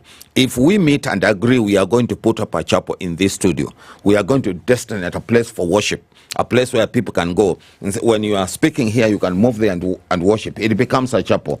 And we do it, all of us, because I do it for now, then I walk out. When I'm not in the studio, other people continue doing. But I can't do You see, if I do, for example, if I'm head of this institution, in history, we know of people, heads of states, who have put up temples for their self-worship. I'm sure that's not what the head of state means. This is not a shrine for people to worship an individual. This is a place for all of us to be there, whether it is small or big. But they are priorities. What we are trying in Kenya, I don't think is the issue of the chapel. I think it's the priorities and where the money is coming from. If the money is being contributed, I come from a background whereby nobody owns the church. The church is owned for all of us. Nobody owns the chapel. The chapel is owned for all of us. So the president should, if the president is part of that, a Christian, or part of that faith system, what he needs to do is to bring his 10 shillings, and the sweeper in State House bring another 5 shillings, and then the other bring 2 shillings, they put up at that place. That place is not meant for anybody, and nobody can be given credit for that. It's not I, myself. It is all of us there to worship there. And when I walk there as a priest, I offer services and walk out, because I know my parish is the world. My parish are those people. I just walk in on Sunday or a particular day. If on Sunday, if I want to teach catechism, I walk in, I teach people catechism, and then I walk out. Those who belong to 32-member church of NCCK, you have an Anglican, Presbyterian, and Methodist, and I'm there. I just come and offer services to you using the formal liturgy, the Geneva liturgy for all of us, then I walk out. So it can't be my church, your church, my space, I build. The issue, I should be out. Reverend, you hear when the president is addressing matters to do with the church, he says, I have no apologies to make. I will build this church. And just so you know, it is my money. But you realize that the president is a symbol of national unity. He is there to represent all Kenyans of different faith. And even when it comes to building up this church or would be a chapel, Kenyans would want to have a say on where that is and why it is being put up. But you realize the president is making a unilateral decision as an individual that I am putting this up whether you like it or not. And even as we talk about matters to do with priorities, is that a priority for the nation as we speak right now? That's why I said the issue of the church, the chapel, that statement, we that come from the Christian part of it, is Jesus said, I'll build my church. Jesus built his church. But if we have resources to be able to put together as part of our offerings, we can put our offerings together and put up the church. So the discussion should not be, is he putting up a church? He's contributing towards. If he's contributing like any other person to put up a chapel there, that's okay. But the issue is, I don't think the issue is he putting up a chapel? The issue is, where is the money coming from? If the money is, the contribution is coming from those Christians there, and they want to put up a chapel, so be it. as I said, I worked at a police college many years ago, and the former commissioner, was a staunch Christian. We put up resources together in Kiruki. We put up a Kenya police chapel. In the Muslim community, they put up the Muslim mosque. And they are good chapels where people go and meet God at a particular time. But the priority, if it's about from the accounts, if it's coming from the taxpayer, that should not happen. Should the religious, the clergy, have a say with regard to this chapel that put up in the state? And I think they had a say when that place started, because it was we don't know who started, but we know that it has existed.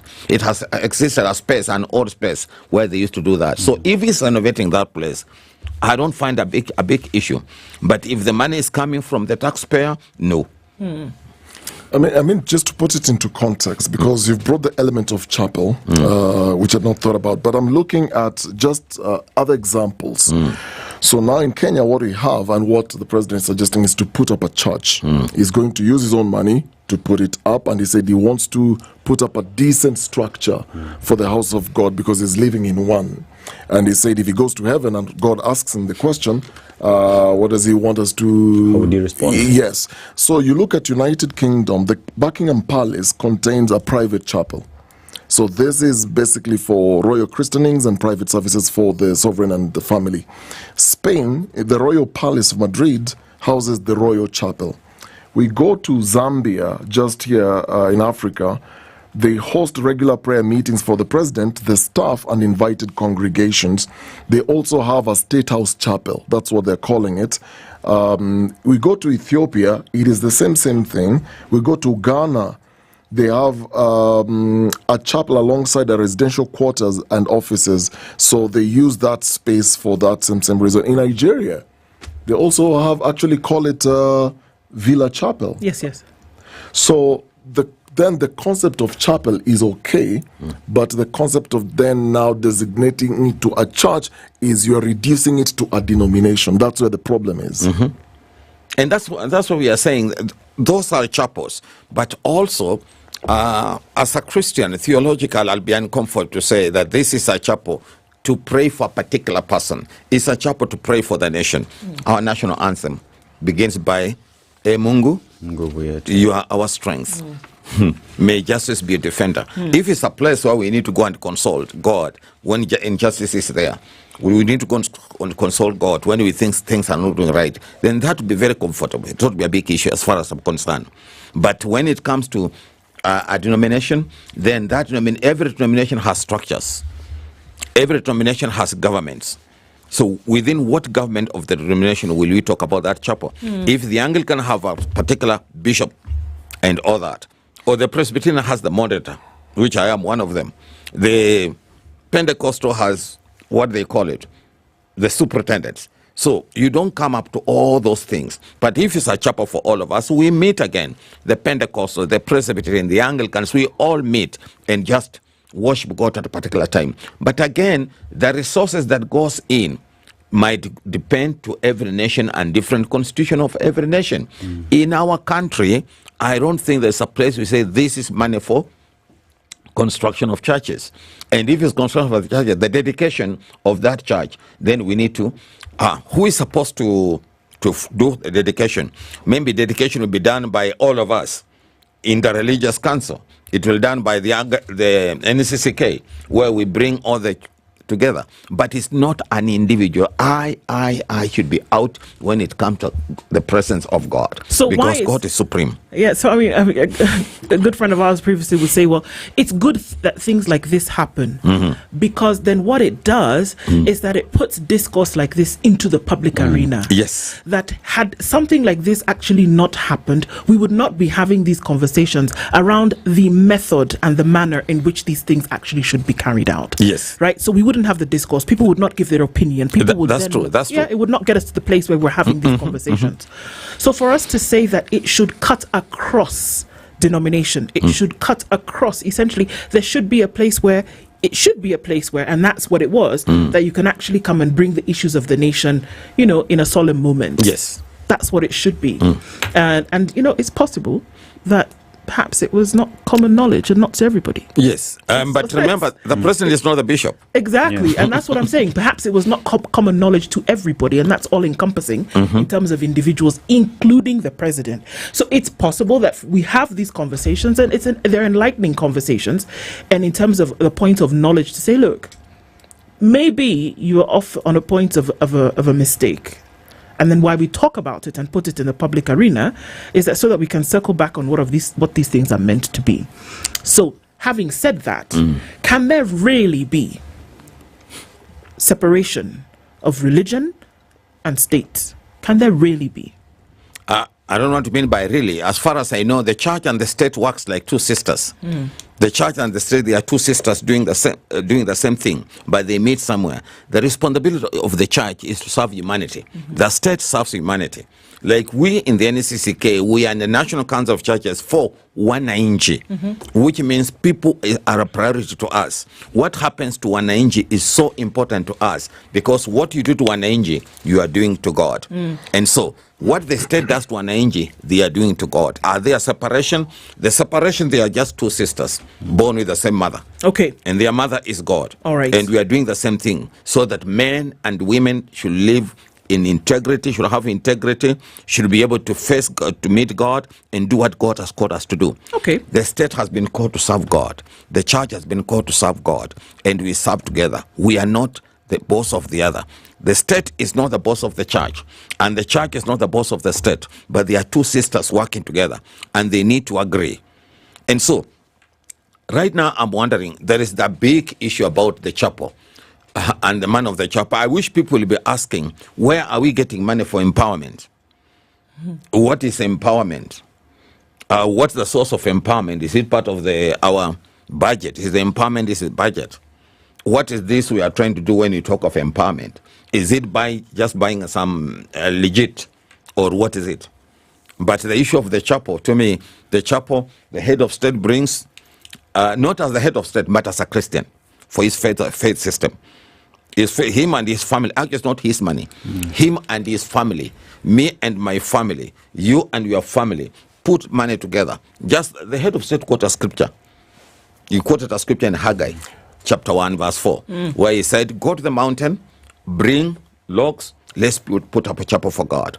When he'll not be asked as a person, he'll be asked, did you and other people get in the mountain, brought logs, and put up a chapel? Yes. But Reverend, isn't it a contradiction when you say, why are we not, the issue of the chapel, we should look at the empowerment money, where is it coming from? This same money comes to church on Sundays offerings. The president, together with those who go with him, have been on several occasions, from the time when we were going through an election campaign to the most recent conversation of donating 20 million to a particular church. Why then why are we not having that conversation? Because if we're then talking about empowerment programs and there's money going in there and we don't know where it's coming from, why don't you then question these monies that come to church in terms of donations? Where is this money coming from? We have done several times. Actually, every church has procedures. The procedure for the church, in church we take tithes and offering. Tithes and offering are in the scripture. And Abraham paid tithes to Melchizedek. And Melchizedek was the local priest. And so everybody says you are supposed to pay tithes to your local priest. And where your local priest is 10% is by the scripture. You take it there for the development of the church. And the scripture is so clear who is supposed to use tithes and offering. So when you bring money, whether you bring 50 million, 10 million, it should be tithes and offering. Nobody should talk about it. And I'm not even supposed to announce because it's between you and God. So I'll not question so much because it's between you and God. Where you go, you went for farming, you brought 10 million, as per your 10%, then there, let for it. Because I don't have the spiritual meter to look at it and say, this is from where you got it. Mine is to, but surely if you told me that you stole, I'll not pick it as a priest. As a priest. Let's take a break at this point. We're talking with the regional chair of the National Council of Churches of Kenya. It's Reverend Dr. Alphonse Kanga. And so the question will come in later then. If it is the case that state and church and many others will look at it in the same vein, that we actually to serve people, that the livelihoods of people is top of the agenda as a service unto the Almighty, then should we ever be silent about the things that we see? We're going to show you a couple of videos. They'll be a bit disturbing. We'll show them to you of things that took place yesterday. And so then we're going to ask then, where's the voice to move people in the correct direction? At 26 minutes to 10, this conversation continues after this.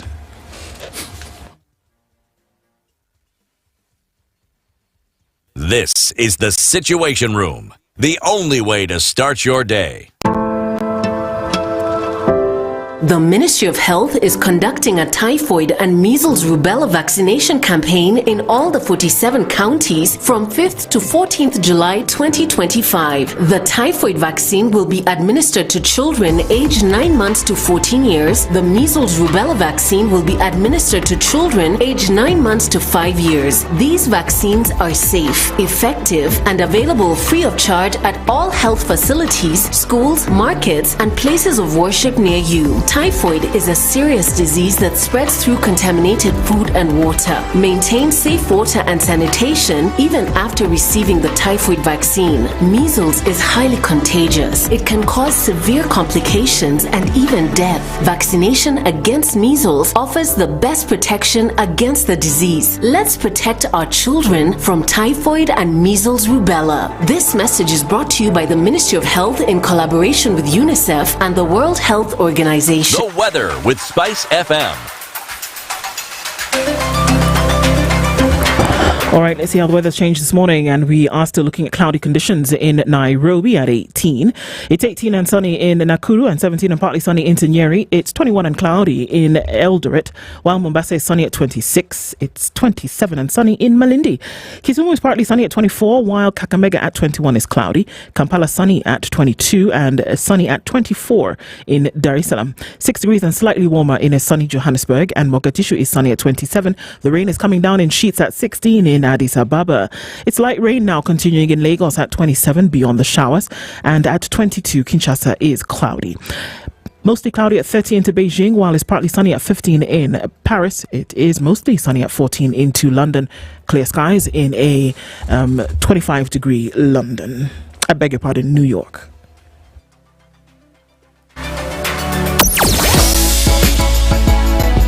Sugar and spice and everything nice. Spice FM. Spice up your life. Traffic. All right, coming out of traffic hour, it hasn't been too crazy. Well, it has in some parts, if I'm to be honest. But coming off of Thika Superhighway, I think most of that has come to an end. And it's reducing a little bit on Mombasa Road as you head out towards the junction with Langata Road. But it's still busy coming into Douglas Wakihuri Road as you touch on Uhuru Highway. Very busy traffic out towards Haile Selassie Avenue. So there's also still some heavy traffic as you come into Haile Selassie itself, and that's coming off of Landis Road. Still heavy as you come in through the Pangani Underpass through towards Muranga Road this morning, and on Kiambu Road, a little bit of traffic left as you approach Muthaiga Square.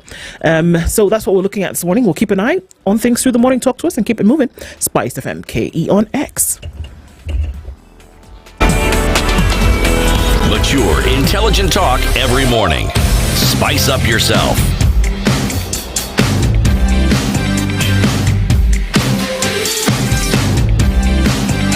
Mornings done right.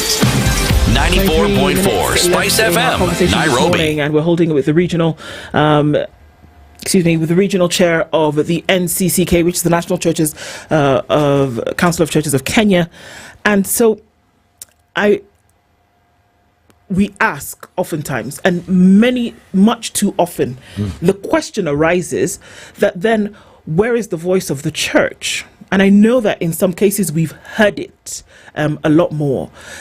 And we know that pulpits are used many times to send messages, whether it is to the people or whether it is to government, because you said it's a symbiotic relationship, two sisters working under the auspices of one parent. Now, when things happen that should not happen, do we see where there is an outcry, an immediate outcry of this? And even as we are speaking now, we're looking at pictures of yesterday whereby this young man had already, from all we see, had already been killed. And he was being dragged through that part. And we can see the pictures, even as they're playing now. He was being dragged. And then I thought to myself, the value that we've placed on human life is so degraded that it allows all of these things to happen. That a value has reduced so much that all of these things happen. And so that's why we can see poor playing in politics. That's why we can see, man to man, brother to brother can fight one another. That we can use the kind of words that we use on one another and feel no shame for it. That we can be so angry, that we can kill without thought. That we can send out orders with wanton abandon. And so I have to ask myself that what is the value then that really then is placed on human life? The value system will only be defined the way we are brought up. This is the outcome of what we have been for a long time. Actually, it's just coming to light. What has been at the back of our mind is coming to light at this kind of situation. Is the value system. Is I'm frustrated when I look at it. The ethical viper in us. We question that. Now, the question has been, with all this drama, what is somebody trying to gain out of this? And that's what we need to ask God just to reveal to us. What are we trying to gain out of this? There are some things we feel frustrated because some things we have read from newspapers. Sometimes we have taken our people to Rwanda to see what happened. But unfortunately, we are getting there. And that is why, as a group, as a people group, as Kenyans, we need just to come up and say no. The church, we have said it several times. And as you say, where is the voice? The voice of the church has been there. Recently, we released a letter on Sunday. We released a letter on Sunday that mentioned a number of things, where we said no abduction. Some of these decisions are being made with our sisters, although she withdrew, and we thank God. Esther Passaris, we said no, and we thank God she withdrew. She said she has withdrawn what she had proposed. And so what we are saying, as a people group, despite of me preaching to you, do you also have a value system? Do you also have an ethical viper in you? How are you brought up? Surely, taking somebody's life, is it acceptable? It is not acceptable. What's happening right now? It is so demonic, so frustrating. It is something no one will want to stand to see this. But what is so surprising that we have seen it left and right is that these things seem to be, are they being done with our fellow Kenyans? We are yet to see. I saw what happened in Keserian yesterday, and I didn't believe it. Because after that one, I saw with my own eyes. I saw those vehicles coming in. And later, what happened? You look at it and say, really? Is this acceptable? The moral integrity of our people, where has it gone? The value system. You talked about the child. Surely, were you brought up to kill? What would your parents be happy that you have killed somebody and then you go back and say you have brought money? Unfortunate. Reverend, I have a quick question. Have you been to State House? Not once. Several times. And in those meetings, you've met the head of state? Yes. You've held meetings? I've sat here and you sat where you are. Okay. And you sat as NCCK? Yes. Have you ever had conversations around what's happening in the country? Yes, we have. And what feedback do you get? Because the reason I ask that question is the feelings that people have, especially with the church in this conversation, is you are quote-unquote co-conspirators in this sense. It was very evident that the church was supporting President Ruto, and by the clergy then rallying around the president and supporting him, because this started way back in Karen when he was still deputy president, and this was before the election. Now, how then do you distinguish yourself from your role, spiritual role and guidance, with political alignments, and then when we're in a crisis like this one, again, you will talk like an outsider, but you've been on the inside as well? Something need to be clarified here. Okay. When you ask me whether I've been to State House, the question would have been, what did you go to do? That should be I asked what conversations did you have? What conversation? About what is affecting Kenyans there? Okay, but before that, there has been a notion that the church and the state is the same. I said no. But individual church members, individual independent brothers in the name of pastors have their rights to make and support whoever they want. But the church as an organization, the church as a national council of churches, we support nobody from. We cannot tell you that we support this or that. We are always, we are the mother. There's no way the mother is going to stand behind a particular person. And so you will never get any paper or any resolution in the NCCK office saying we supported so and so. If I stand here and say that we support so and so, tomorrow I'll be on the carpet for the EXCOM, Executive Council of the NCCK. They tell me, Chair, that's not our stand, because we must say what we have done. But individuals who represented what we call church, they might have done things here and there. But as far as we're concerned, and I'm not saying we don't support him. Individuals, you are allowed to support whoever you like. I'm allowed to support whoever I like. But the church as an organization, we do not support that or the other. So when you should visit State House as Reverend Kanga, do you do that as Reverend Kanga, or do you do that as the chair of the NCCK? In most cases, when I visit State House, I visit State House on behalf of the NCCK. And the NCCK always gives me after we have discussed, we agree, the following issues must be agreed upon. Can you see the head of state and ask him this and this or that? Like when there was a problem in the country, when we were banning the country, we went there and told him this is not going to happen. And then when he signed that withdrawal of that paper, withdrawal of finance, I was standing here. I was standing behind him, because that is what we requested him to do. This is the finance bill you're referring to. The finance bill. I was standing on that line. And we asked him, as a Kenyan, as co-workers, please, this is not the right thing. Our children have said no. Indicators say Kenyans don't want this. So, and he agreed, and we did it. And then there are things we agreed from now, this is the way. Whether he has accomplished what we agreed or not, that remains to be seen. Reverend, now here's a question where as NCCK, you do not support anybody, but as an individual, you support the president. How do you then disassociate yourself from the institution you belong to?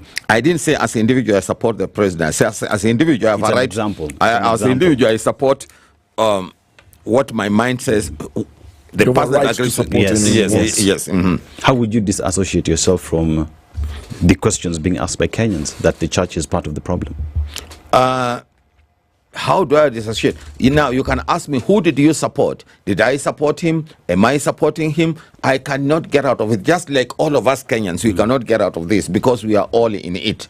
And that's why all of us as priests and individuals, we are all in it. So we need to say no to what's happening. A fact that we did not give the head of state our mandate as individuals. We do not hand our lives to him, surely. We only say, please get this name. What do you do? Lead us for this for the time being. But when you go wrong, we all need to say no. Because when you support, and I don't support, when he goes to State House, he becomes our president. He is our president. It's not you and I. He's our president for our nation. Okay, Reverend. He is our president. In your meetings in State House, because you earlier said, then as the church, you are representing the people. You're the voice of the people. Do you bring up all these atrocities and all these issues that concern church members, by extension Kenyans, to him? Do you bring those issues to him? I said, before we walk to State House, we consult. And we consult Gen Z, who are part of us. And even in the same, like the time when we were there for finance bill, we had all the Gen Zs that belongs to the system. We had all of them, and we all asked him a question. It's clear. And in raising these issues and having these conversations, do you agree timelines? Do you agree on deliverables? What exactly happens? There is an extent we should do. First of all, as a leader, I'll tell you our stand. And then I tell you, it is better. We give suggestions, and then the rest belongs depends on you. But I can again say, William as an individual, he means good, but we need to question the advisors. How often do we do this questioning? And I'm curious, because if I sat in a position whereby it was my job to make sure that at the very least there is information that's being passed on to my sister, and I like the I don't know what description that you gave about the church and state being sisters, that if my job was to look out for what my sister was doing every day, and I see that there's something going wrong, I'm going to be calling my sister and say, hey sis, today this didn't go right. How about that? And then I call you on the 25th and I say, hey sis, 19 people died today in a manner in which they ought not to have died. And I'm going to come back to you and I'm going to say, hey sis, a man died in a jail cell. He shouldn't have died. Another one was shot point blank range. He shouldn't have died. With the things that we are seeing, I'm thinking it should be an everyday conversation between these two sisters. Yes, it is. But the sister will tell you, yes, I'm working on it. I'm praying about it. I'm consulting the people that I've sent to do that. And then we continue hoping. That's why we are people of hope. We'll always tell you, and the sister will say, yes, I'm working on it. Is that what the president says? Is that what the state says when the church, for example, has the conversation and they say, actually, yes, we're working on this. We hate to see that people are killed with such wanton abandon. We hate to see that there are people in the streets protesting over issues that we have control over. Do they actually tell you that they're working on it? Yes. The president says to you that we're working I'm working on it. How recently has he said this to you, that we're working on this? But he has said everywhere. He has said he's in charge. He's the buck stops on him. I'm in charge. If he's in charge, he's working on it. But Reverend, he has a responsibility to control it. Reverend, but we also have a responsibility to help him run the country. Reverend, there's what you said. William as an individual is a good person, but it's the advisors. There's what the president will say publicly, but then there's what he will tell you as NCCK or the clergy in State House without cameras and without any recordings. The question that I want answer is, in your conversations, because you're representing the people and you're telling Mr. President, this is our stand as NCCK or as the clergy, and these are the issues that Kenyans are going through. We want these issues addressed. What does he say? Does he commit to addressing those things when you raise them up? Like any other leader, if you come to me as a leader and you are telling me issues, I'll give you my perspective, and then you give us your perspective. Then we agree. From now, this should be the measurables. This should be the following thing that we need to agree on. Now, the implementation, now you go through your system to implement what you have agreed. So it is true. If I tell now, my friend, 1, 2, 3 is not going right. There's the issue of moral integrity here. There's a potential trouble here. They say, yes, if there's a potential trouble here, then I'm going to deal with the system I put in place. Deal with that minister. Deal with that minister. Then we agree, okay, now from now, we are brothers, we are sisters. We shake hands. Then we wait for implementation. The issue is the implementation stage. So from last year, when you went to State House, this was when you said you stood behind him when he was now saying he will not sign the finance bill. To today, it's been 1 year. Are you seeing any change? Is he listening? Has he implemented any of the things you raised? Of course he did. He withdrew finance bill. And then after withdrawing the finance bill, they have a number of things. Surely we cannot say that all things were not done. There are few things I've done with different ministers. And like in the area of agriculture, I don't think we have seen some people selling stones instead of manure. Those kind of issues. The issue of SHA, we have talked. You can see SHA is working, SHA is not working, but we all believe, sure, like the head of state cannot come and manage SHA in hospitals. When SHA is not working, it's purely us. Okay? Again, the moral fabric. What do you mean it's us? The moral fabric. Why is SHA not working and there's a minister of health? Why is farming not operating and there's the minister of agriculture? So we all need also to join hands, because the head of state as an individual will not come and micromanage us on the ground. But Reverend, in your church, if you have a department in your church, you are leading your church. If something happens, let's say in the children's department or Sunday school, something happens to children and these issues are reported to you, take action immediately. You take action, exactly. So surely you can then say that the president can't micromanage because the buck stops with him. The same way, the buck stops with you with everything that's going on under you in your departments. You take charge, you take responsibility. If you need to kick somebody out, you do that. You show action to the members that you care and that you are in charge. Why then don't we see the same or demand of the same from the head of state? Why are we excusing him? Yes, and I'm not defending the head of state here. What I'm saying is that despite what the head of state can do, as Kenyan, there is also what we call the ethical viper in us. There is what we call the value system in us. Can we come together as Kenyans and ask ourselves, within our ethical viper, how do we operate? For example, this person pulling somebody on the road. Surely, this police officer on the road is pulling his brother on the road. How is he ethical viper? How is his value system? Can he really say that the president told me to kill?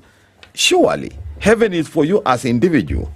The president will go to hell or heaven based on his faith. And you also go to hell or heaven based on your faith. But you don't go killing people around and say, I'm doing in the name of the state. Reverend, if we go back to some of the proposals that you gave the president, includes the Independent Commission of Inquiry, where that was supposed to investigate killings and disappearances linked to protest, as well as immediate withdrawal of finance bill and cease use of force, which happened. The finance bill 2024 was withdrawn. Youth empowerment and participation, has that happened? Question. Reconstitute IEBC, that is still under process. Then further, there is another proposal that you gave: independent investigations, listening to citizens, combating corruption, lower taxation.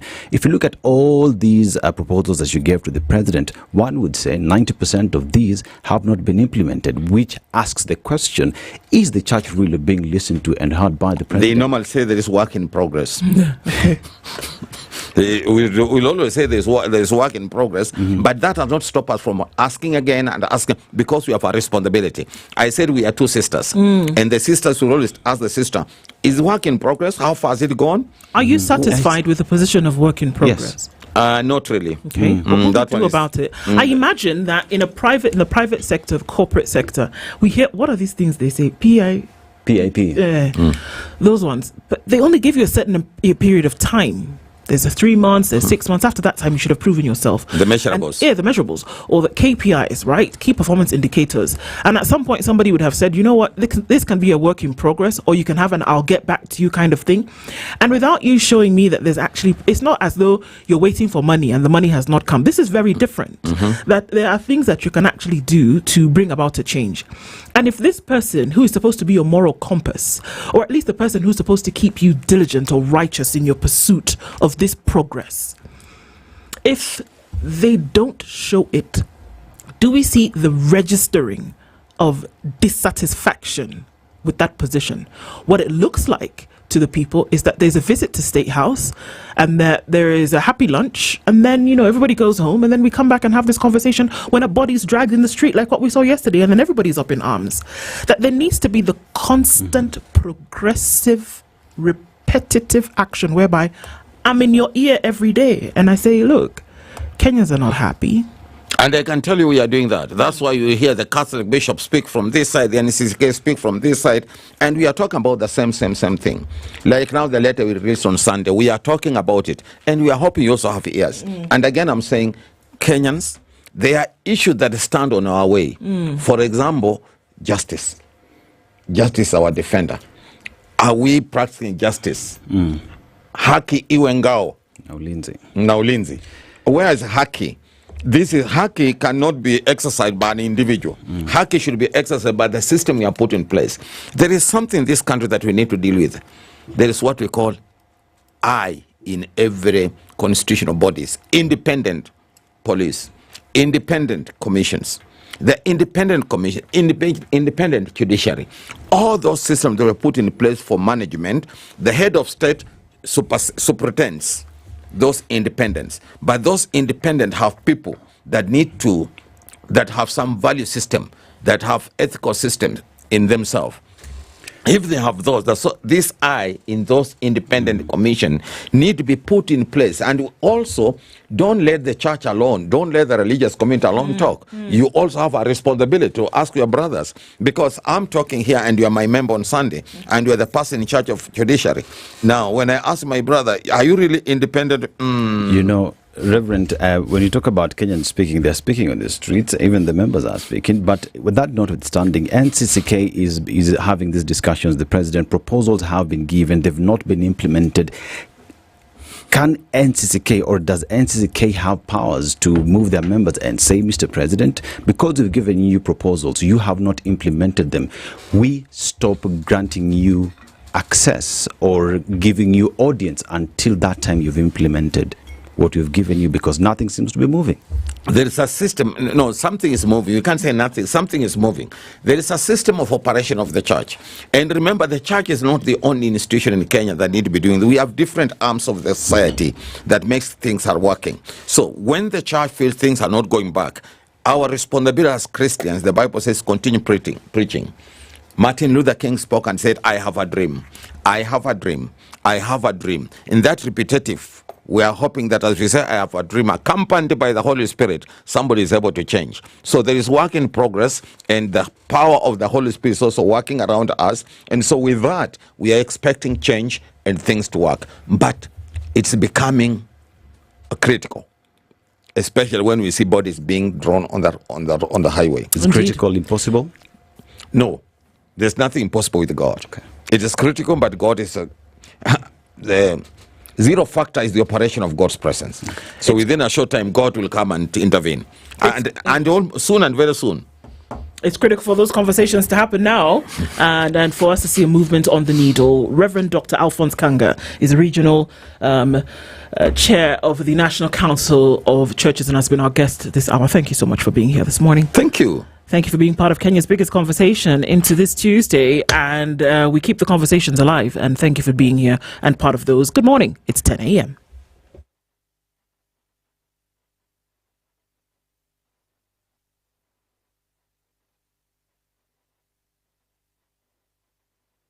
Good morning. This is the news.